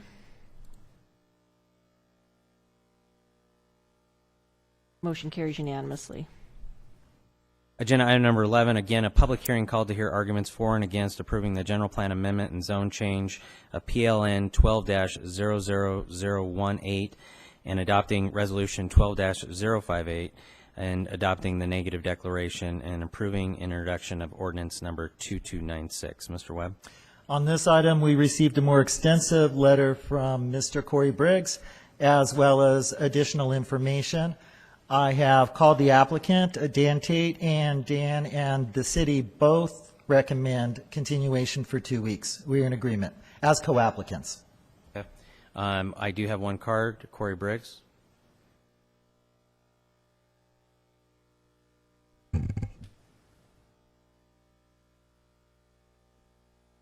Since you have the letter and the exhibits, I don't need to go through them in detail. The one thing I would point out, Councilmember Kennedy, 2 things actually. Number one, if the city's so used to seeing all this stuff, it sort of begs the question why your planning staff isn't addressing these issues in the first place. And secondly, you're welcome to amend the general plan. You can do that up to 4 times a year. Actually, you guys are charter, so you can do it more often if you want. My point is, if you take out the key provisions that you agreed to dealing with your greenhouse gases, you're going to end up having to do a far more extensive climate action plan. We compromised on that. Your city attorney was involved, so were your planning folks. So they understand that we did a compromise that worked to everybody's best interests. But if the city wants to make that amendment, you guys are free to do that too, and we'll be happy to work with you in that regard. Thanks. All right, I have no other cards on agenda item number 11, so I will ask that the council Approve a motion to continue this item again to October 16th. Mayor McEachran, I think the record should reflect Councilwoman Vias. I don't know if you have a concern over the appearance of bias. I don't believe there is a bias, but there certainly is the appearance. And I asked City Council to give me an opinion on whether or not I was able to vote on this item because I have received campaign contributions from Dan Tate between 2009 and 2010. And why don't you explain? the receipt of campaign contributions in and of itself does not create a violation of the Political Reform Act or a 1090 violation. However, it could have the appearance of bias, and in order for Council Member Vias to be able to vote, she needs to disclose that she has received those contributions, the amount of those contributions, so it's on the record, and then she can proceed. And my 460s are with the city clerk for examination. Mr. Tate has, when he gave me those campaign contributions, he has made no requests of me, no strings attached. So I feel that I am not biased in this to vote on. And ultimately, it is your decision, but that is good for the record. And although we're continuing this, I would also make it known that he made several campaign contributions to me in 2008 when I ran for City Council for the first time. Motion to continue made by Councilmember Kennedy, second by Mayor Pro Tem Cabrialis.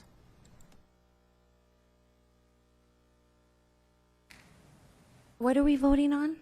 To continue it? Just continue the item. Okay. And we're continuing it because Mr. Briggs filed again? That is correct, and staff wants the opportunity to respond in Right. writing, and I believe the proponent, Mr. Tate, is also in agreement with the continuance. Okay. Motion carries unanimously. On the consent calendar, I'm going to ask that agenda items D 1 through 4 be pulled, as I have conflicts there. Did not vote on those items at the last council meeting. This is the second reading of those ordinances, and I will need to step off the dais. But the rest of the consent calendar, unless any other council member would like to pull an item, is to the council for their approval. I have a question on the checks. So I'd like to pull check number 712227, Outback, in the amount of $2,600.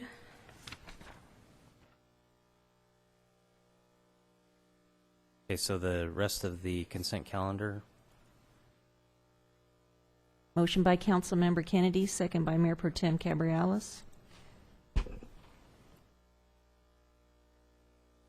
You pulled the Walmart one? And St. Mary's. It's, But we'll handle yours first as part of agenda item A under consent. Motion carries unanimously.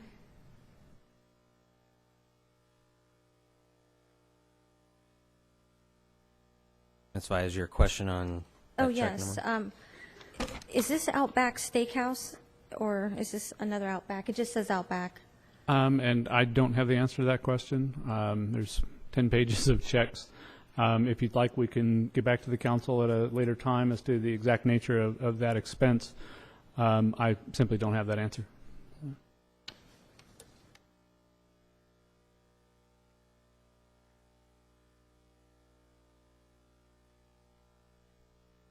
Motion by Councilmember Kennedy, second by Mayor Pro Tem Cabrialis.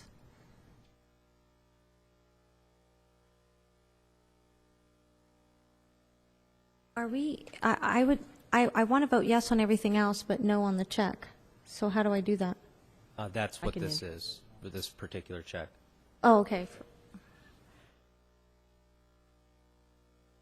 Motion carries with Councilmember Vias voting no.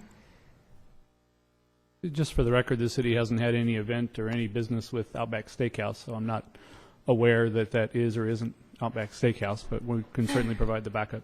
Just not something that's typically included in the agenda item. There's 168 checks, I think.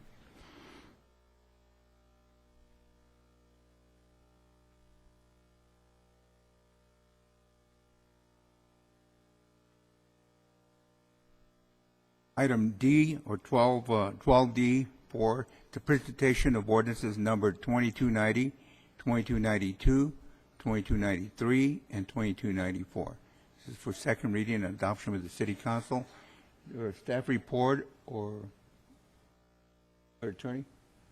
Mayor Pro Tem Cabrialis, these are just the second reading. It's required for every ordinance that they be introduced at one meeting, that there be a period of time of at least 5 days between the first and the second reading before they are enacted upon, and they become effective 30 days thereafter. So this is essentially an administrative action whereby the council for a second time does in fact do its second reading. It gives the chance for you to fully consider the impacts of the ordinances. Okay. The public hearing for this item was conducted 2 weeks ago. We had a lengthy discussion, and we heard testimony from both sides of the issue. I do have some cards. Out of courtesy, I'm going to allow the people that have cards to speak, but I'm going to allow you 1 minute, because we already went through this once before. So as I call your name, you have 1 minute to address the council. And Mayor Cabrialis, it should be reflected the administrative proceedings and the public hearing has been closed, so this is really comments based on items that are appearing on the agenda. Are we violating any rules or laws by not allowing them the 3 minutes? There is no requirement, given that this item has been fully discussed, there's no requirement. It's up to the discretion of the chairman of the city council as to how long he can provide, given the fact that this item has been fully covered. Would it look better if we gave the people a chance to speak? If any lawsuits came about? That's up to the discretion of the board. Again, the public hearing item this item has been fully addressed at a public hearing, and in fact, on 2 different occasions. So it's really up to the discretion under the Brown Act as to whether or not, there's a question as to whether or not you even have to provide them a provision or an opportunity to speak on this item. We're doing it under the provisions of the Brown Act where the public's allowed to speak on items that are posted on the agenda. So what is the point of hearing it again if they don't get their 3 minutes? Again, we are hearing this under a different provision. The Brown Act provides that any member of the public can comment on items appearing on the agenda. In terms of the public hearing process, that public hearing process, which is a portion and comprises the administrative record, that portion of the item has been completed. Again, here it's just public comment on items appearing on the agenda. If it was up to me, I think we should give them their 3 minutes. Well, it's not up to you. It's up to the rest of us here. And I think we had, like I mentioned before, we had a rather lengthy 3 hours of testimony, and I think we covered everything pretty well. So it was the on the Walmart, which is item D4.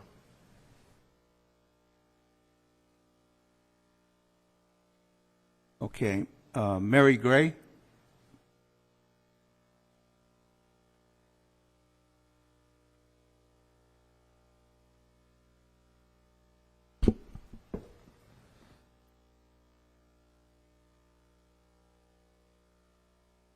Is it 1 minute or 3? Good evening, and thank you, Mr. Mayor and City Council members and concerned citizens. I'm asking you to please Can you speak into the mic, Mary, please? I'm asking you to please have the EIR do an impact development report before this is approved on the final zoning change. This was supported by our 1st District County Supervisor, Brad Mitzelfeld, that he stated in a letter to you. It was also posted in the paper on March 16th, 2012, and it stated, I quote from him, "In my opinion, the unmitigated impacts of this project would not be justified as alternative locations exist." And that's my question. It was never brought up, and it was never discussed about the alternative location.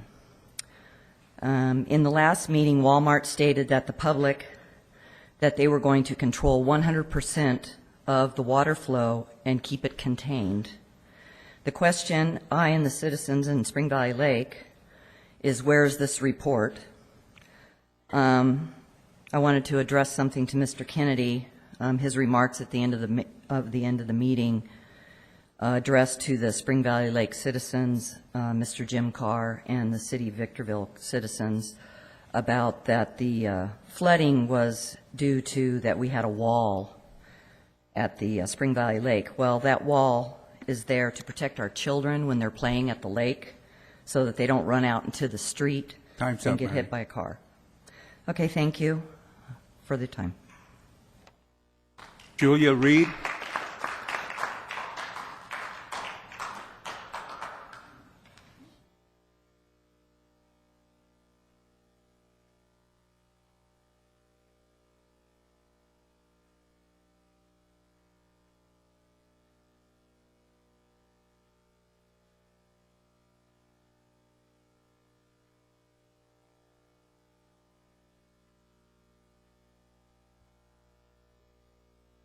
I believe that Rudy Cabrialis has a conflict of interest in the Tamarisk Marketplace votes.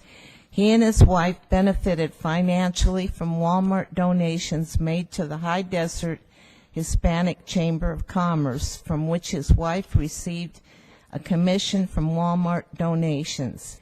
He should not have voted on any of the previous TMP items. He also should not vote to approve Agenda Item 12D4 because of a conflict of interest. In closing, I think you should have recused yourself, Mr. Cabrialis. That would have been the right thing to do. Thank you. Thank you. Paul Berger. Good evening. I'd like to pretty much repeat what Ms. Reed just said, that I want to thank Mayor McEachran for taking these things off the consent calendar. They certainly should be, because both he and Mr. Councilman Cabrialis have a conflict of interest on this, and they should not be voting on it. Scott Eckert.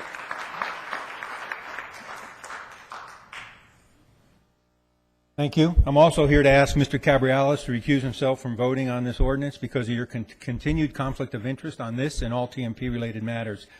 The DA's letter to you said you voted 3 times since 2003 to donate taxpayer funds of between $10,000 and $20,000 each time to the Hispanic Chamber. Your wife received commissions and you benefited from this. The DA didn't prosecute you for this. More recently, in the TMP matter, it's been pointed out by your own city attorney in a letter to the Fair Political Practices Commission dated September 12th that you once again benefited from donations to the Hispanic Chamber, this time directly from Walmart Corporation in the last 12 months leading up to the TMP vote. Once again, you did not disclose this fact of interest, conflict of interest to the public prior to your vote, and you did not refrain from voting. I'll let the DA decide whether you violated the law again on this.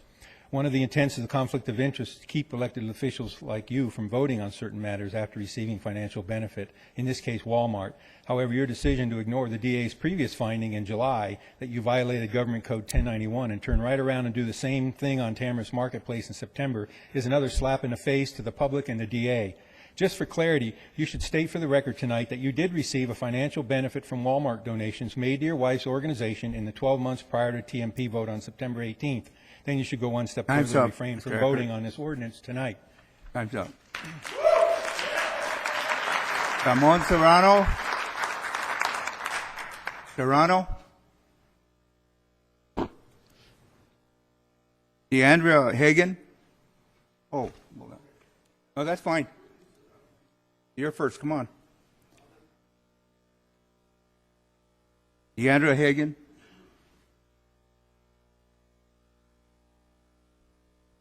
I would just like to express my concerns with the legal actions that have been brought against Mr. Cabrialis and the conflict of interest.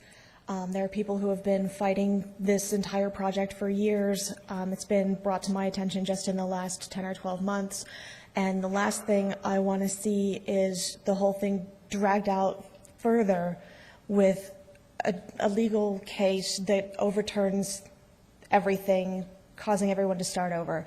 I would much prefer that the City Council decide that they don't want to approve what they've already done and start over without Mr. Cabrialis' vote, so that we know when it's done that it's final and there's no more fighting.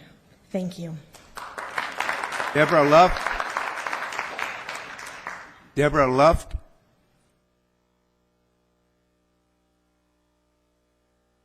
And Michael Luft.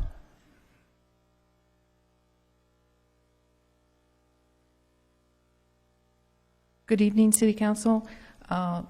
Rudy Cabrialis. I also ask that you abstain from voting. because of your recent history. And the only thing else I'd like to add is thank you, Mrs. Baez, for your support. You're the only one who has the courage to stand up for what we believe. Thank you. Gil Hubbard.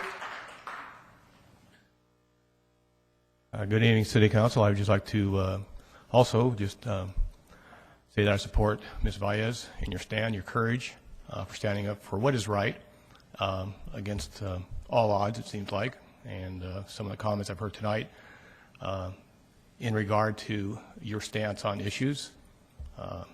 That's their opinion, but I respect you for standing up for what is right. Even though I don't vote in the city of Victorville, I feel that you have the best interests of the people of Victorville and the people of the Victor Valley at your heart. And I think that you use that in making your decisions and taking your stance, and I respect you for it. Thank you.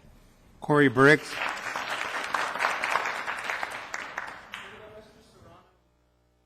He made a note here that he does not wish to speak, but he's opposed. Is that correct? Yeah.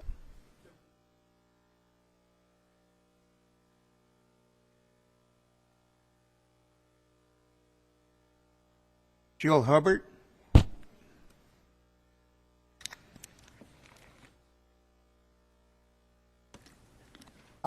Hi, I've only been here one other time, and that was like to dissolve the water district, so I really didn't know the rules. And could I have maybe 45 seconds on something I should have talked about at the beginning, and then 1 minute on Tamarask, or no? Is that okay? Okay, so here's my little ideas. Okay, number one, I heard that next to the store that we own at Park Center that there's going to be a marijuana store. And I will be contacting the federal government because I will personally try to stop it because I don't think it's good. And I think if you guys are fearful of a lawsuit, that you at least would do the minimum and say that a marijuana store cannot be open after 5 p.m. Because from other cities, I've heard when they're open to 11 and 12 is the biggest problems, which would be money on your part. Number two, how much will it cost to put all this stuff that you're talking about on a ballot? Because I don't think anything's going to pass this year. We're all broke and poor, and we're not passing anything. I liked your idea of sucking up. People would probably love having less lights. On Ridge Road, we have a brand new light because one stupid 16-year-old kid drove a Porsche 90 miles down that road and killed somebody. I turn left out of that road every day. I wait 30 seconds, I wait no seconds, I wait a minute. Half those red lights aren't even needed. Four is that I do believe you just all need to tighten the belts. I was very sick, so I did not come to the meeting where everybody complained, and I apologize because I'm still sick, but it's not a catchy sick, it's just me. But the problem with Walmart is they should have never put it there. We are a landlocked, and I wasn't here, so maybe other people told you this, but 6 weeks ago or a month ago, we had the red light go out on Ridge Road. When that light went out, we couldn't drive. It was all backed up. Red light, Friday, Saturday, Sunday, Monday. You guys did not get that red light fixed until Monday night. So if you put it down where the fast foods is, the other location, I can go down, I can go around Nisqually, I can go around Green Tree. Right now, Can I'm you stuck. summarize, please? Your time's up. Okay, summarize up. Okay. So I think it's a terrible place because you trapped us there. We have to go to Main Street or Highway 18. And I also concur with everybody else that Mr. Cabriales, you do have a conflict of interest in the Tamarask Marketplace. Walmart donated the money to the Hispanic Chamber of Commerce. You did receive money for this, so there is definitely a conflict, and you should not have voted previously, and I hope that you recluse yourself tonight because up, it's the please. correct thing to do. Thank you. Ruben Ms. Bowers. Jimenez. Raj Dillon.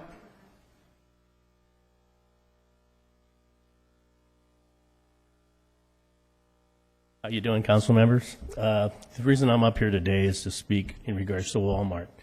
I'm just wondering if this shouldn't be tabled and put all the way at the back because of the legal ramifications that might be going on with Rudy, city attorney, you know, him voting in regards to the Walmart issue.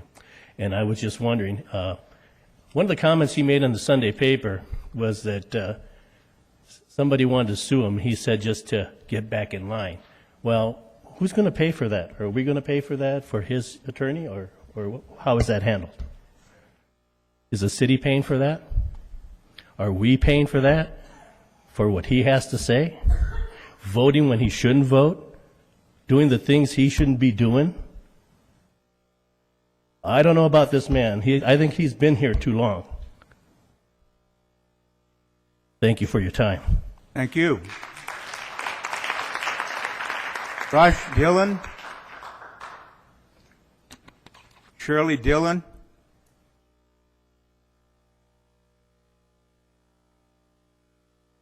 George Chamberlain. Chamberlain.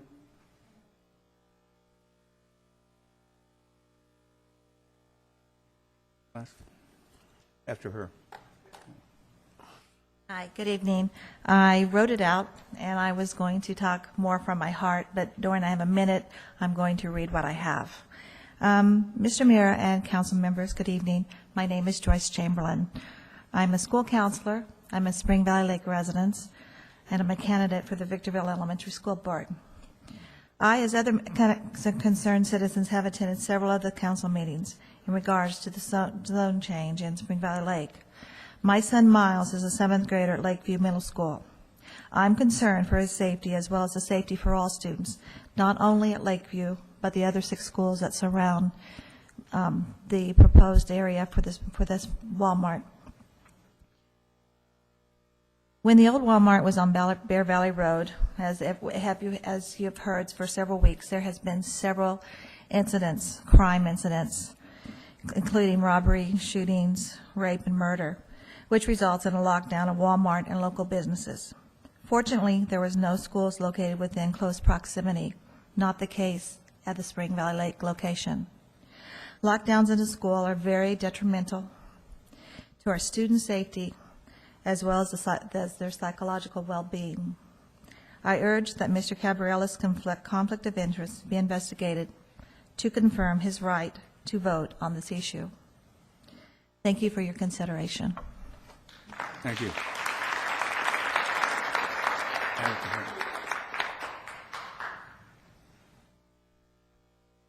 You've been served, Rudy. Mr. Cabriolis, I just served you with a lawsuit concerning your conflict of interest. For the record, let me read the key allegations. At the time that the contract with You have a for the minute, Walmart- Mr. Corey Briggs. You just interrupted me. Yes. At the time that the contract with for the Walmart entitlements came before the Victorville Planning Commission for approval, Vicki Cabriolas, the wife of Rudy Cabriolas, was the executive director of the High District Hispanic Chamber of Commerce. In that position, she received a percentage of all membership dues and her sponsorships that the chamber received.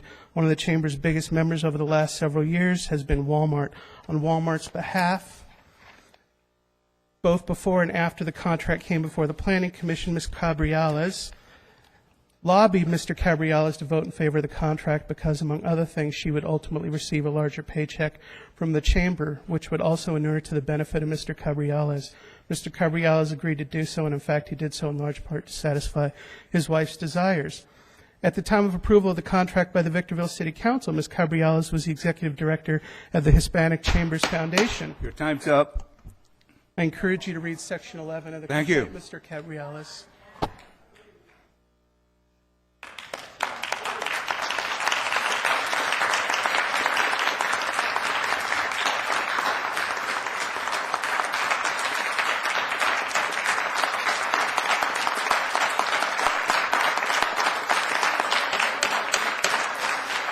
Call for the vote. We'll call for a recess. We'll reconvene when the noise is gone.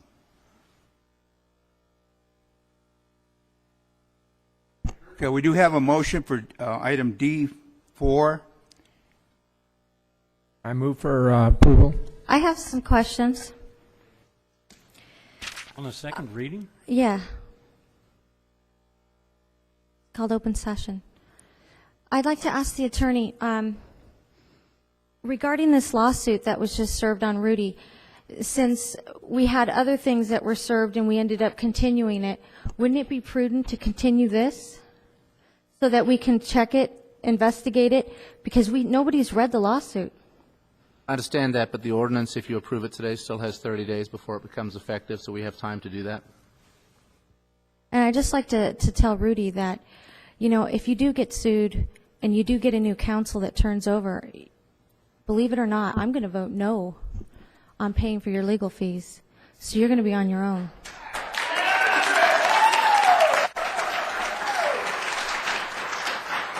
And I'd like to say that you better think about it twice, because the attorney that's giving you advice has given us advice, and now we're in big trouble and $500 million in debt because of him. So I would think about it twice and maybe get another attorney. Angela, and everybody here already explained, I don't have a conflict. And I want you to understand that your vote doesn't mean anything to me. No, I don't have a conflict, and I'm going to vote accordingly. Somebody said, vote responsible. I will, and I'll vote in the best interest of the city of Victorville, period.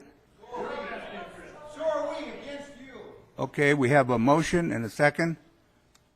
Motion by Councilmember Kennedy, second by Councilmember Rothschild. Is St. Mary's wrapped up into this same one? No, it's going to be a different one. We're going to Are Is you that just true? voting on 4D then? 4D. All the second readings. It'll be, the motion should be for all 4 readings unless you want to pull one apart. The discussion's been on all 4 second readings. Wait a minute. Are we voting on D, all 4 items under D? Who made the motion? And I made the motion, and I was assuming we were voting on D, which has 4 parts to it. That's right. Yes, Yes, D, that's 1 what- through 4.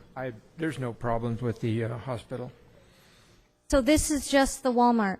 no, Walmart this is, and No. St. Mary's. This is I all don't want to 4 vote. items. I want to separate them out because I want to vote no on Walmart. Well, my motion is to approve D, all 4 parts, and I don't withdraw the motion. Well, then you'd be forcing me to vote no on St. Mary's. Well, vote no way. I would like vote I would whichever like way the you want attorney. it. These should be separated out. I can note the no vote separately on the that one. the city clerk can record your no vote on the Walmart one Part separately. of the minutes. Yes on St. Mary's, no on Walmart.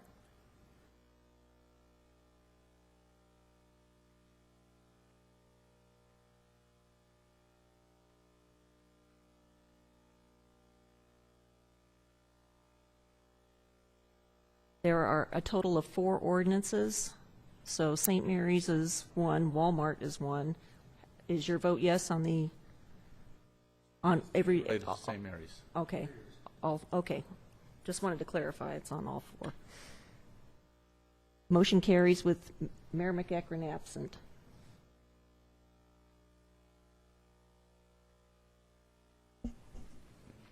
Mr. Mayor Pro Tem, just to further clarify, actually, number 3 is not St. Mary's. It's scheduled to be a county facility on Palmdale Road. Assuming Councilmember Valles was voting in favor of that one, and just the Walmart vote she was opposed to. Yes, I want the county building, St. Mary's, and no on Walmart.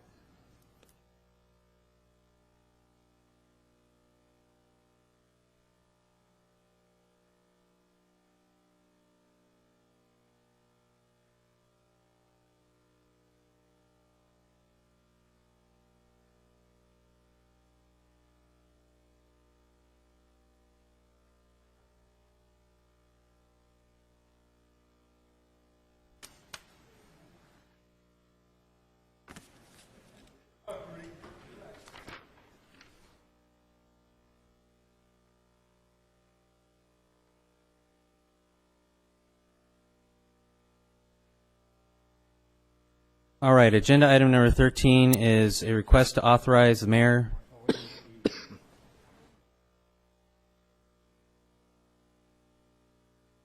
E was considered as part of the consent calendar, was it not? Yes, that's correct. You've already approved E. You approved the entire consent calendar with the exception of item D. Okay. Agenda item number 13, request to authorize the mayor to execute amendment number 4 to the waste disposal agreement between the City of Victorville and the County of San Bernardino. Motion by Councilmember Kennedy, second by Mayor Pro Tem Cabrialis.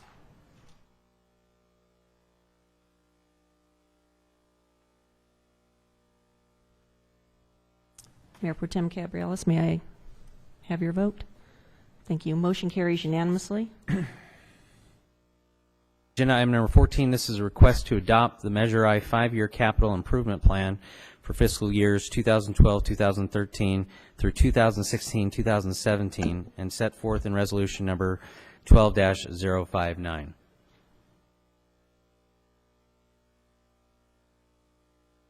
Motion by Mayor Pro Tem Cabrialis, second by Councilmember Rothschild. Motion carries with Councilmember Valles voting no.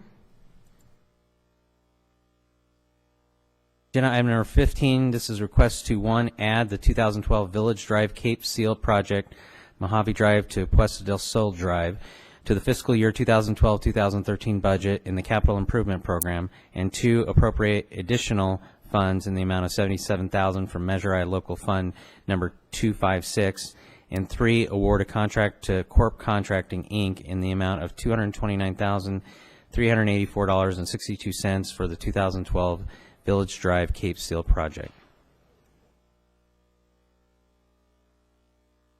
Motion by Councilmember Kennedy, second by Mayor Pro Tem Cabrialis.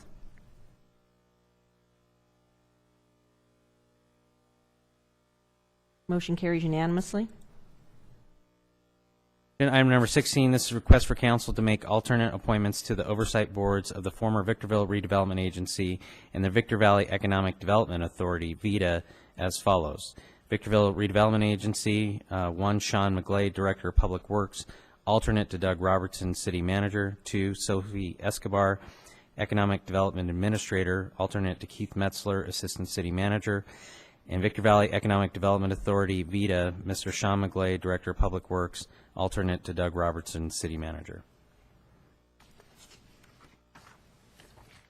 Motion by Councilmember Kennedy, second by Councilmember Rothschild.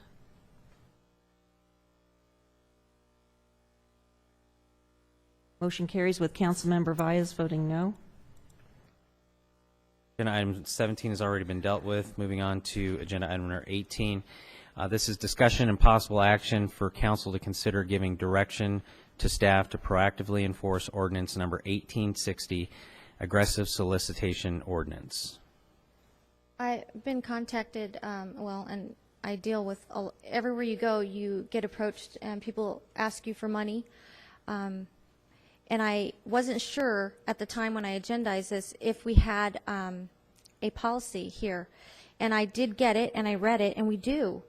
And it's just not being enforced. But then we received an article from Andre from the LA Times saying that it was a freedom of speech and they have a right unless they're in front of an ATM machine.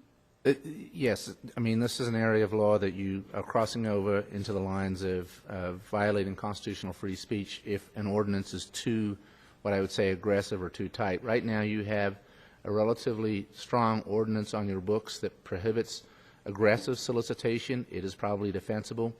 If you wanted to go further than that, it would almost be the equivalent of a ban on solicitation, and that, as the court case that I think I forwarded to you, has been undermined by the courts and probably cannot withstand a constitutional challenge. You do have, I think, what's an adequate anti-aggressive solicitation one. It becomes a function of how much this body wants to enforce it. Your other option is to try and tighten it even more, but then it's going to approach looking like a ban, and that's probably going to not withstand constitutional challenge. Let me ask you, I mean, let's say I'm putting gas in the car and they're coming up and asking for money, or I'm going into a store and they're asking for money. Is that aggressive? That's probably starting to get aggressive, and I think I'd have to go through again the specific terms of the ordinance to see, and this was put on the agenda to consider what, or get staff direction as to what you wanted to do. I think you have enough protections. That's probably deemed aggressive, and you could probably enforce that. And when I went on a ride-along with the Victorville PD, I had an officer that actually got a young man that was begging. And it turned out he had a warrant, so he searched his person, and he found all of this money. And the guy said that he had been standing out there for a couple hours, and he had a wife and kids on welfare at home. And it infuriates me that we have to put up with this. But I know that we have limited law enforcement. Is something code enforcement wise can do something? It just seems like it's getting out of control. Yeah, unfortunately, the code enforcement would get involved before it's deemed a criminal activity. By nature of this aggressive solicitation ordinance, once the solicitation gets to that point that it's deemed aggressive, it then becomes criminal in nature, and it's actually something the sheriff's office would have to deal with. Okay, and then when I spoke to the officer, and maybe Captain Yoder can explain this, when I spoke to the officer, he said that the problem with arresting someone for panhandling is that there has to be a victim. So somebody has to call the police department and complain that, you know, by the time the cops get there, the guy is usually gone. Is that correct? Uh-huh.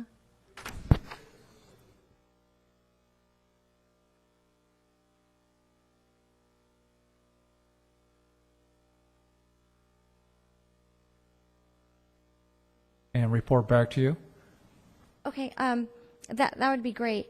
But I would also like to tell the people that we do have a rescue mission here in Victorville. And if you insist on giving these people money, give it to the rescue mission, because they're going to make sure that the money is going to where it should be going, and that's to food, shelter, and clothing. When you're giving to these people, you're just either supporting a very bad habit, or you're just supplementing an already income that they have. And you're also keeping them on the streets and making Victorville a more unpleasant place to be. So I would ask that, you know, you stop giving them money. You know, I know a lot of people get angry at me because I'm an elected official, and why aren't you cleaning up Victorville? Why aren't you doing anything about it? But the people have to understand that they're part of the problem, and I'm one person, and we can only do so much. And you need to think about that, and you also need to call the police and continue to call the police when people are there. And I know I'm guilty of not doing that. I just ignore them, and I'm going to start doing it. Else from other council members? Just that Captain Yoder was going to get back to us on a report. Okay, yeah. If you could do that, Captain Yoder. All right, we'll move on to agenda item number 19. This is council committee reports. Ms. Fias, I'll start with you. Yes. VVTA is now providing service to San Bernardino, medical service to San Bernardino, to hospitals down there, and it started yesterday. And it operates only on Mondays, Wednesdays, and Thursdays. And here's a flyer, and I'll leave it with Carol Lee if anybody wants a copy of it, with the schedule and where they drop off. And then also, if you'd like to find out more information about it, you can go to vvta.org.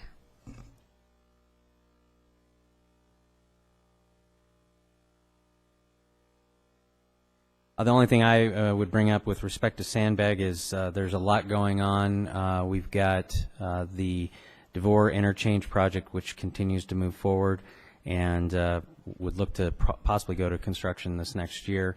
Massive reconstruction of that interchange, and so as that continues to move forward, I will advise the council.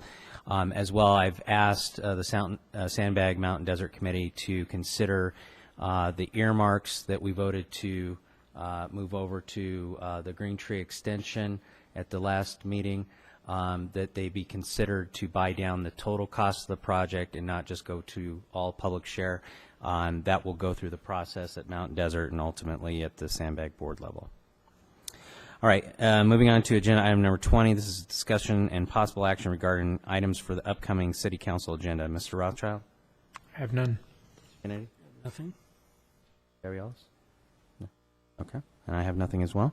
Agenda item number 21, and this is a report from staff and council members. Mr. Robertson. Thank you, Mr. Mayor. I want to once again thank our sponsors for the city's 50th anniversary celebration.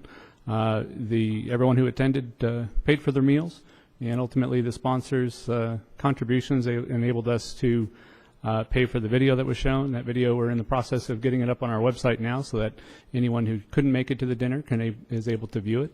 And just want to thank the sponsors. Interestingly, there's been some comments about, why did we do a dinner instead of some kind of a larger city party? And I don't want to steal any of Rudy's thunder. I'm sure Rudy will talk about the Spice of Life celebration coming up this weekend.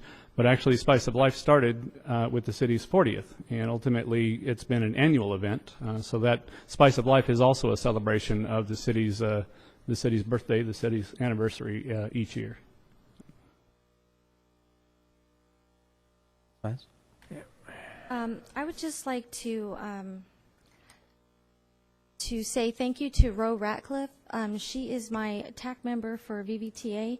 I would just like to tell everybody what a great employee she is. She's amazing. Anytime we get a complaint, even just before my meetings, she goes over everything on the agenda. If we get huge packets, she makes sure I understand every little thing on it and what's important. And she's always there. She never misses a time to be there before my meetings to prep me.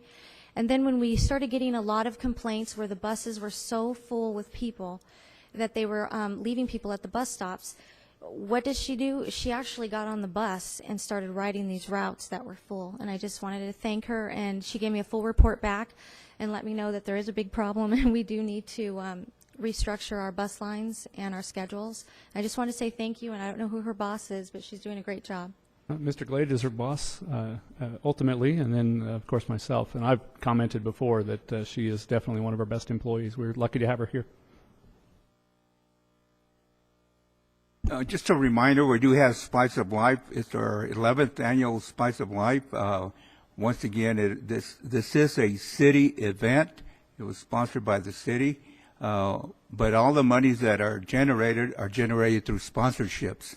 So we don't go into the general fund or anything like that, as many people may believe. That's not true.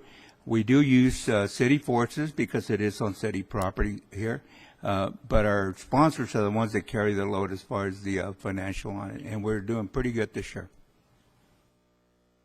Rocha? Yeah, I have a comment. This is an issue that I first raised with the council 2.5 months ago. I think we're finally coming to a conclusion. I just want to bring everybody up to date on where we are with this. At my request, the council, actually, I just wanted an answer in a meeting, but the council has received a written response from Councilmember Valles dealing with the questions I raised about her statements in the Daily Press article on July 9th. The article was written by Brooke Edwards, was titled, "Council Members React to the Grand Jury Report." All of us on the council were sent a series of written questions, and we were asked by Brooke to provide written responses. As I recall, we had a day or two to write and email those responses to Brooke. In answering one of the questions, Councilmember Valles stated that, and I'm quoting directly from this article, VB2, under the leadership of former city manager John Roberts and Mayor Terry Caldwell, was originally budgeted at $700 million, but the final cost was over $1 billion. I asked her to explain why she would make such a statement. In her written response to the council that we received 2 weeks ago, she completely ignored my question. She deflected the discussion with comments about VV2 estimated costs. And she dodged my question about using the term final costs. But it's important that in her statement to the Daily Press, she didn't say that the estimated costs were over $1 billion. I expect she didn't say that because she knew nobody would care about estimated costs on a project that was never built. She said the final costs were over $1 billion, giving the clear impression that the city actually spent that much money. That's what she said, and that's what the Daily Press printed. Remember, she made the statement in a written document submitted for publication. It wasn't a slip of the tongue in an oral interview. It wasn't a mistake. It was a consciously written, intentionally submitted response to the Daily Press. And she knew then, as she knows now, that this statement was absolutely false.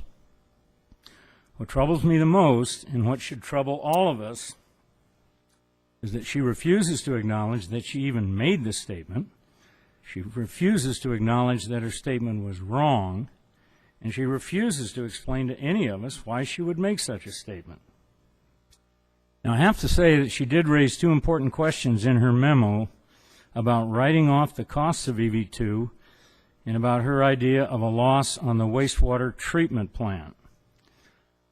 Now, these are somewhat technical accounting issues, and she's not trained to understand these, and I understand that. So I'll be happy to deal with both of those topics in my comment section in the next council meeting. I would also like to ask that her memo to the council be made part of the public record so that everyone can read it. My understanding was when you do it to all the council members, it becomes public, according to Ryan. It is public. And I have another memo responding to you with more questions submitted for public. Yeah, just to reiterate what Doug spoke about with respect to our 50th celebration. It was a good event, very well put together. Although Monica's not here tonight, I believe that she deserves many accolades for putting on such a great event, and due to no short part, our sponsors, even my own firm decided to sponsor the event because I did not want the perception of our taxpayer dollars going to pay for such an event, although, you know, turning 50 is a big deal. So I think we had, it was a nice event, and it just it allowed us to look back at the history of the city of Victorville and where we've come from, where we're at today, and where we're going to go into the future. So I'm looking forward to that, and with that, we are adjourned.